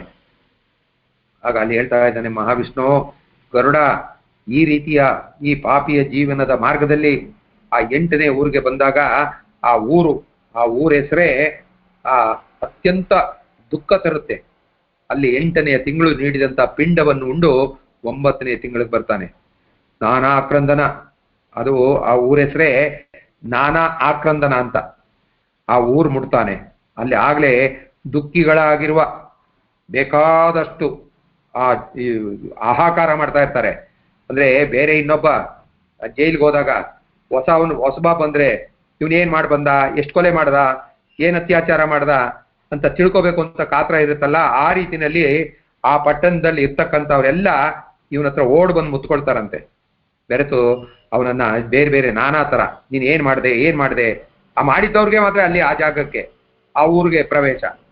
ಇವನು ಆ ಊರೊಳಗಡೆ ಹೋಗ್ತಿದ್ದಂಗೆನೆ ಎಲ್ಲ ಬಂದು ಇವನನ್ನು ಮುತ್ಕೊಳ್ತಾರೆ. ಆಗ ಎಷ್ಟಾಗ್ಬೋದು, ಎಷ್ಟು ನೋವಾಗ್ಬೋದು, ಎಷ್ಟು ಮಾನಸಿಕ ಹಿಂಸೆ ಆಗ್ಬೋದು ಅನ್ನೋದನ್ನ ತಿಳ್ಕೊಬೇಕಾಗಿದೆ. ಆ ತಿಂಗಳು ಸಲ್ಲಿಸಲ್ಪಟ್ಟ ಪಿಂಡವನ್ನ ಪುಂಜಿಸಿ ಪುನಃ ಯಮಭಟರು ಚಿತ್ರಹಿಂಸೆಯನ್ನು ತಾಳಿಕೊಂಡು ಸುತಪ್ತ ಭವನ ಅನ್ನುವಂತ ಆ 10ನೇ ಊರಿಗೆ ಬರ್ತಾರೆ. ಅಲ್ಲಿ ಬರ್ತಾ ಇರ್ಬೇಕಾದ್ರೆ ಆ ಕಂಡೆ ಅಲ್ಲಿ ಪಿಂಡ ನೀರು ದೊರೆಯುತ್ತೆ ಸ್ವಲ್ಪ, ಆದ್ರೆ ತೃಪ್ತಿ ಅಂತೂ ಆಗೋದಿಲ್ಲ. ಅರ್ಧಂಬರ್ಧ ಅಂತ ಹೇಳ್ತೀವಲ್ಲ ಹಾಗೆ ಆ ಗುಟುಕಿಸೋದಕ್ಕೆ ಅಷ್ಟು ನೀರು ಸಿಗುತ್ತೆ ಅಷ್ಟೇ. ಒಂದು ಗುಟುಕಿಸೋದಕ್ಕೆ ಒಂದೇ ಗುಟುಕು, ಮತ್ತೆ ಕುಡಿಬೇಕು ಅಂದ್ರೆ ಇಲ್ಲ. ಒಂದೇ ಒಂದು ತುತ್ತು ಮತ್ತೆ ಸಿಗ್ಬೇಕು ಅನ್ನುವಂಥದ್ದಿಲ್ಲ. ಯಾವುದಕ್ಕೆ? ಆ ಶರೀರದಲ್ಲಿದ್ದಂಥ ಆ ಪಾಪಿ ಜೀವಿಗೆ. ತಿಂಗಳಿಗೆ ಆ ನಂತರ ರೌದ್ರಪುರ ಅಂತ, ಈ ಒಂದೊಂದು ಪುರದ ವರ್ಣನೆ ಬೇರೆ ಬೇರೆ ಇದೆ. ಅದೆಲ್ಲ ವರ್ಣಿಸ್ತಾ ಹೋದ್ರೆ ತುಂಬಾ ಭಯಂಕರ ಆಗುತ್ತೆ. ಅದಕ್ಕೋಸ್ಕರ ಆ ವರ್ಣನೆಗಳೆಲ್ಲ ಅವಶ್ಯಕತೆ ಇಲ್ಲ. ಅಲ್ಲಿ ಆಯಾ ಪುರಕ್ಕೆ ಹೋದಾಗ ಅವನು ಅನ್ಕೊಳ್ತಕ್ಕಂಥದ್ದು ನೆನ್ಸ್ಕೊಳ್ತಕ್ಕಂಥದ್ದು ಮಾತ್ರ ಹೇಳ್ಕೊಂಡು ಹೋಗ್ತಾ ಇದ್ದೀವಿ. ಅಲ್ಲಿ ರೌದ್ರಪುರ ಅಂತ, ಅಲ್ಲಿ ಮಕ್ಕಳು ಕೊಟ್ಟ ಪಿಂಡ ಸೇವಿಸಿ 11ನೇ ತಿಂಗಳು ಹೊತ್ತಿಗೆ ಪಯೋರ್ಮಣ ಪರ್ವತ ಅನ್ನುವಂಥ ಒಂದು ಊರು ತಲುಪ್ತಾನೆ. ಭಾರಿ ಮಳೆಯನ್ನು ತಡೆಯುತ್ತಲೇ ಆ ನ್ಯೂನ ವಾರ್ಷಿಕ ಶ್ರಾದ್ದ ಸಮಯದಲ್ಲಿ ಕೊಟ್ಟ ಪಿಂಡವನ್ನು ಯಾತನೆ ಪಡುತ್ತಲೇ ಸೇವಿಸ್ತಾನೆ. ಅಂದ್ರೆ ಇಲ್ಲಿ 11ನೇ ದಿನಕ್ಕೆ ತಿಥಿ ಮಾಡ್ತಾರಲ್ಲ, ಆ ತಿಥಿ ಕಣ್ಣಲ್ಲಿ ಅವೆಲ್ಲವನ್ನು ಅಲ್ಲಿ ಇವರು ತಗೊಂಡೋಗಿ ಅಂತ್ಯ ಸಂಸ್ಕಾರ ಮಾಡಿದ್ದ ನೆಲದ ಮೇಲೆ ಸುರಿತಾರಲ್ಲ, ಅದೆಲ್ಲವನ್ನು ನೋಡಿ ಯಾವುದನ್ನು ಪೂರ್ಣ ತಿನ್ನೋಕ್ಕಾಗೋದಿಲ್ಲ. 12 ತಿಂಗಳಾದ ಆ ಶೀತಾಢ್ಯವೆಂಬ ಹಿಮವು ಸದಾ ಸುರಿತಾ ಇರುತ್ತೆ. ಆ ನಗರಕ್ಕೆ ಕರ್ಕೊಂಡ್ಬರ್ತಾರೆ. ಗಡಗಡ ನಡುಕ್ತಾ ಪಾಪಿ ಜೀವಿ ತಡ್ಕೊಳ್ಳಲಾಗದೆ ಗಡಗಡ ನಡುಕ್ತಾ ತನ್ನಲ್ಲಿರ್ತಕ್ಕಂಥ ಆ ರಕ್ಷಸಿರೆಂಬ 10 ದಿಕ್ಕುಗಳನ್ನು ಬೇಡ್ತಾರೆ. ನನ್ನನ್ನು ರಕ್ಷಿಸಿ, ಕಾಪಾಡಿ, ನಾನು ಅಲ್ಲಿ ಬರಲ್ಲ ಅಂತ. ಆಗಲ ಆ ಯಮಕಿಂಕರರು, ಛೇ ಮೂರ್ಖ, ನೀನೇನು ಮಹಾಪುಣ್ಯವಂತನಂಗೆ ಭಾವಿಸ್ಕೊಂಡಿದ್ಯಾ? ಬೇಡ ಅಂತ ಅಂದ್ರೆ ನೀನು ಮಾಡಿದ ಬುತ್ತಿ ಇದೆಯೋ, ನೀನ್ ತಿನ್ಲೇಬೇಕು, ಅನುಭವಿಸ್ಲೇಬೇಕು ಅಂತ ಅಲ್ಲಿ ಆ ಯಮಕಿಂಕರರು ಅವನ್ಗೆ ಏನಂತ ಚೇಡಿಸ್ತಾರೆ. ನೀನೇನ್ ಭಾರಿ ಪುಣ್ಯವಂತ ಅನ್ಕೊಂಡ? ಬೇಕಾದ ದಾನ ಧರ್ಮ ಮಾಡಿದ್ಯಾ ನೀನು? ಹಂಗನ್ಕೊಂಡ್ಬಿಟ್ಟು ನೀನು ಈ ತರ ಹೇಳ್ತೀಯಾ ಅಂತ ಹೇಳಿ ಮೂದರಿಸ್ತಾರೆ. ಅವನನ್ನ ಚೆನ್ನಾಗಿ ಆಡ್ಕೊಳ್ತಾರೆ. ಆಗ ಪಾಪಿಯು ವಾರ್ಷಿಕ ಪಿಂಡವನ್ನು ನಿಟ್ಟುಸಿರು ಅಂದ್ರೆ 1 ವರ್ಷದವರೆಗೆ ಅವನ ಯಾತ್ರೆ ಈ ರೀತಿನಲ್ಲಿ. ಕೆಲವರಿಗೆ 11 ತಿಂಗಳು, 11 ದಿನ, 12 ದಿನ, ಕೆಲವರಿಗೆ 11 ವರ್ಷ ಈ ಯಾತನೆಗಳನ್ನ ಅನುಭವಿಸ್ಬೇಕಾಗತ್ತೆ. ಕೆಲವರು ಇವನ್ನ ದಾಟಿ ಹೊರಟೋಗ್ಬಿಡ್ತಾರೆ. ಎಷ್ಟು? 86 ಲಕ್ಷ ಯೋಜನ, ದಿನ 27 ಲಕ್ಷ 247 ಯೋಜನೆಗಳನ್ನ ದಾಟ್ಕೊಂಡ್ಬರ್ತಾರೆ. ಆದ್ರೆ ಕೆಲವರು ಬರೀ 12 ದಿವಸದಲ್ಲಿ ಹೋಗಿ ದಡ ತಲುಪಿಡ್ತಾರೆ. ಆದ್ರೆ ಇನ್ನು ಕೆಲವರು 1 ವರ್ಷ ಆದ್ರೂ ಕೂಡ ಆ ಯಮಭಟ್ರ ಪುರವನ್ನು ತಲುಪೋಕ್ಕಾಗೋದಿಲ್ಲ. ವರ್ಷದ ಕೊನೆಯ ಯಮನ ಪಟ್ಟಣಕ್ಕೆ ಸಮೀಪ ಇರುವಂತ ಬಹುಭೀತಿ ಎನ್ನುವಂತ ಪಟ್ಟಕ್ಕೆ ಬರ್ತಾರೆ. ಬಹುಭೀತಿ ಆ ಊರ ಹೆಸರೇ. ಅವನ ಕೈಗಾತ್ರದ ದೇಹವನ್ನು ಬಿಟ್ಟು, ಕೈಗಾತ್ರ ಹೆಬ್ಬೆಳ್ಳಂತ ಇದ್ದನ್ನು ಬಿಟ್ಟು ಹೆಬ್ಬೆರಳು ಗಾತ್ರ ರೂಪವನ್ನು ತಾಳ್ತಾನೆ. ಒಂದು ಮುಷ್ಟಿ ಇದ್ದಂತ ಜೀವ ಅಲ್ಲಿ 1 ವರ್ಷ ಆದ್ಮೇಲೆ ಬರೀ ಹೆಬ್ಬೆಟ್ಟು ಗಾತ್ರದಲ್ಲಿ ಅವನ ಪಾಪ ಪುಣ್ಯ, ಅವನ ಜೀವ ಎಲ್ಲವನ್ನು ಕೂಡ ಒಂದು ಹೇಳ್ತೀವಲ್ಲ, ಒಂದು ಸಣ್ಣ ಬೆಂಕಿ ಪಟ್ಟಿಗೆಯೊಳಗಡೆ ಒಬ್ಬ ಮನುಷ್ಯನ ತುರುಕಿದ್ರೆ ಹೆಂಗಾಗ್ತೀವೋ ಹಂಗೆ ಆ ವಾಯು ರೂಪದ ಹಿಂಸಾತ್ಮಕ ದೇಹವನ್ನು ಹೊಂದಿ ಆ ಕರ್ಮಗಳನ್ನ ಅನುಭವಿಸ್ತಾನೆ. ಯಮದೂತರೊಂದಿಗೆ ಮುಂದೆ ಹೋಗ್ತಾ ಅವನನ್ನ ಯಮದೂತರು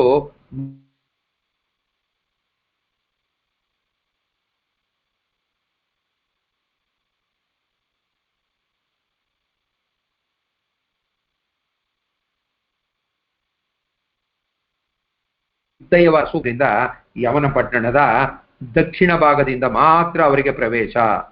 ಯಾರಿಗೆ? ಈ ಪಾಪಿಗಳಿಗೆ. ಈ ಪಾಪಿ ಜೀವನವನ್ನು ಮಾಡಿರ್ತಕ್ಕಂಥವರೆಲ್ಲ ದಕ್ಷಿಣ ಮಾರ್ಗದಲ್ಲಿ, ನಾವೇನ್ ಹೇಳ್ತೀವಿ? ದಕ್ಷಿಣಾಯನ. ಈ 6 ತಿಂಗಳಲ್ಲಿ ಸತ್ತಂತ ಅವರು ಈ ದಕ್ಷಿಣ ಭಾಗದಿಂದ, ಯಮಪಟ್ಟಣದ ದಕ್ಷಿಣ ಭಾಗದಿಂದ ಹೋಗ್ಬೇಕಾಗತ್ತೆ. ಆ ಪಟ್ಟಣಕ್ಕೆ 4 ಬಾಗಿಲು, 4 ದ್ವಾರ. ಯಮಪುರಿಯ ಮಾರ್ಗದಲ್ಲಿ ನಾನಾ ವಿಧ ಕಷ್ಟ ಕೋಟಲೆಗಳನ್ನ ಅನುಭವಿಸಿ ದುಃಖಿತನಾದ ಪಾಪಿ ಜೀವಿಯು ಯಮನಪುರವನ್ನು ಸೇರ್ತಾನೆ. ಇದುವರೆಗೆ ಯಮಯಾತನೆಗಳೇ ಅವನಿಗೆ ಸಾಕಾಗಿರುತ್ತದೆ. ಇನ್ನು ಯಮಯಾತನೆಯನ್ನ ಅನುಭವಿಸಬೇಕು ಕೂಡ ಇನ್ನು ಬೇಕಾದಷ್ಟು ಬಾಕಿ ಇದೆ. ಅಲ್ಲಿಗೆ ಈ ಮಹಾವಿಷ್ಣು ಈ ಮಾರ್ಗದಲ್ಲಿ ಬಂದಂತ ಈ ಪಾಪಿಗಳಿಗಾಗ್ತಕ್ಕಂಥ ಈ ವಿಚಾರವನ್ನ ತಿಳಿಸ್ತಕ್ಕಂಥ ಆ ವಿಚಾರವನ್ನ ತಿಳಿಸಿ ಮುಂದೆ ಹೇಳ್ತಾನೆ, ಆ ಯಾತನೆಗಳನ್ನೇ ಹೇಗೆ ಅನುಭವಿಸೋದು ಅನ್ನುವಂಥದ್ದನ್ನು ಹೇಳ್ತಾರೆ. ಅದಾದ್ಮೇಲೆ ಸ್ವಲ್ಪ ಹೇಳಿ ಆದ್ಮೇಲೆ ನರಕ ಪ್ರಾಪ್ತಿಗೆ ಯಾವ್ಯಾವ ಪಾಪಗಳನ್ನ ಮಾಡಿದ್ರೆ ಯಾವ ಶಿಕ್ಷೆ ಅನ್ನುವಂಥದ್ದನ್ನು ಕೂಡ ಒಂದೊಂದನ್ನು ಬಿಟ್ಟು ಸಪ್ರೇಟ್ ಆಗಿ ಅವನಿಗೆ ತಿಳಿಸ್ಕೊಡ್ತಾನೆ. ಒಂದೊಂದನ್ನ ಯಾವ್ಯಾವ ರೀತಿನಲ್ಲಿ ಅವರು ಯಾವ ಪಾಪವನ್ನು ಮಾಡಿದ್ದೆ ನೀನು ಅಂತ ಹೇಳಿ ನಾವು ಮಾಡಿರ್ತಕ್ಕಂಥ ಪಾಪಗಳನ್ನ ಮಾಡಬಾರ್ದು, ನಾವು ಈಗಿರುವಂತ ಏನು ಈ ಮನುಷ್ಯ ಜನ್ಮದಲ್ಲಿ ಯಾವ ಪಾಪವನ್ನ ಮಾಡಿದ್ರೆ ಏನೇನು ಶಿಕ್ಷೆ ಆಗತ್ತೆ ಅನ್ನುವಂಥದ್ದನ್ನ ಹೇಳ್ತಾ ಹೋಗ್ತಾನೆ. ಈ ರೀತಿಯಲ್ಲಿ ಹೇಳ್ತಕ್ಕಂಥ ಆ ಮಹಾವಿಷ್ಣುವಿನ ಆ ಸುಂದರವಾದ ಆ ಪುಣ್ಯಪ್ರದವಾದಂಥ ಮಾತುಗಳನ್ನ ಕೇಳಿ ನಾವು ಕೂಡ ಸ್ವಲ್ಪ ಆಲೋಚನೆ ಮಾಡಿ ಬದುಕೋದಕ್ಕೆ ದಾರಿ ತೋರಿಸ್ತಕ್ಕಂಥ ಈ ಪುರಾಣವನ್ನ ಕೇಳೋದೇ ಮನುಷ್ಯರೆಲ್ಲರೂ ಕೂಡ ಕೇಳಿ ತಿಳ್ಕೊಂಡು ಬದುಕ್ತಕ್ಕಂಥದ್ದು. ಇಂಥ ವಿಶೇಷವಾದದ್ದನ್ನ ನಾಳೆ ಮುಂದೆ ಮಾಡೋಣ ಅಂತೇಳಿ ಇವತ್ತಿನ ವಿಚಾರವನ್ನು ಇಲ್ಲಿ ಮುಕ್ತಾಯ ಮಾಡೋಣ. ಹರೇ ಶ್ರೀನಿವಾಸ.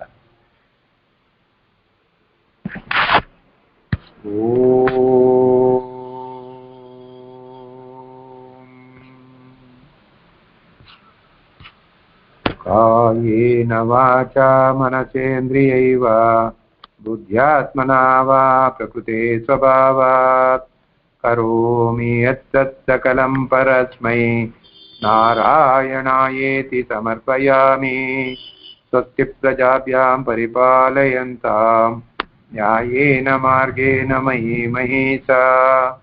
ಗೋಬ್ರಾಹ್ಮಣೇಭ್ಯಂ ಶುಭಮಸ್ತು ನಿತ್ಯಂ. ಲೋಕಾತ್ ಸಮಸ್ತಾ ಸುಖಿನೋ ಭವಂತು. ಲೋಕಾತ್ ಸಮಸ್ತಾ ಸುಖಿನೋ ಭವಂತು. ಹರೇ ಶ್ರೀನಿವಾಸ.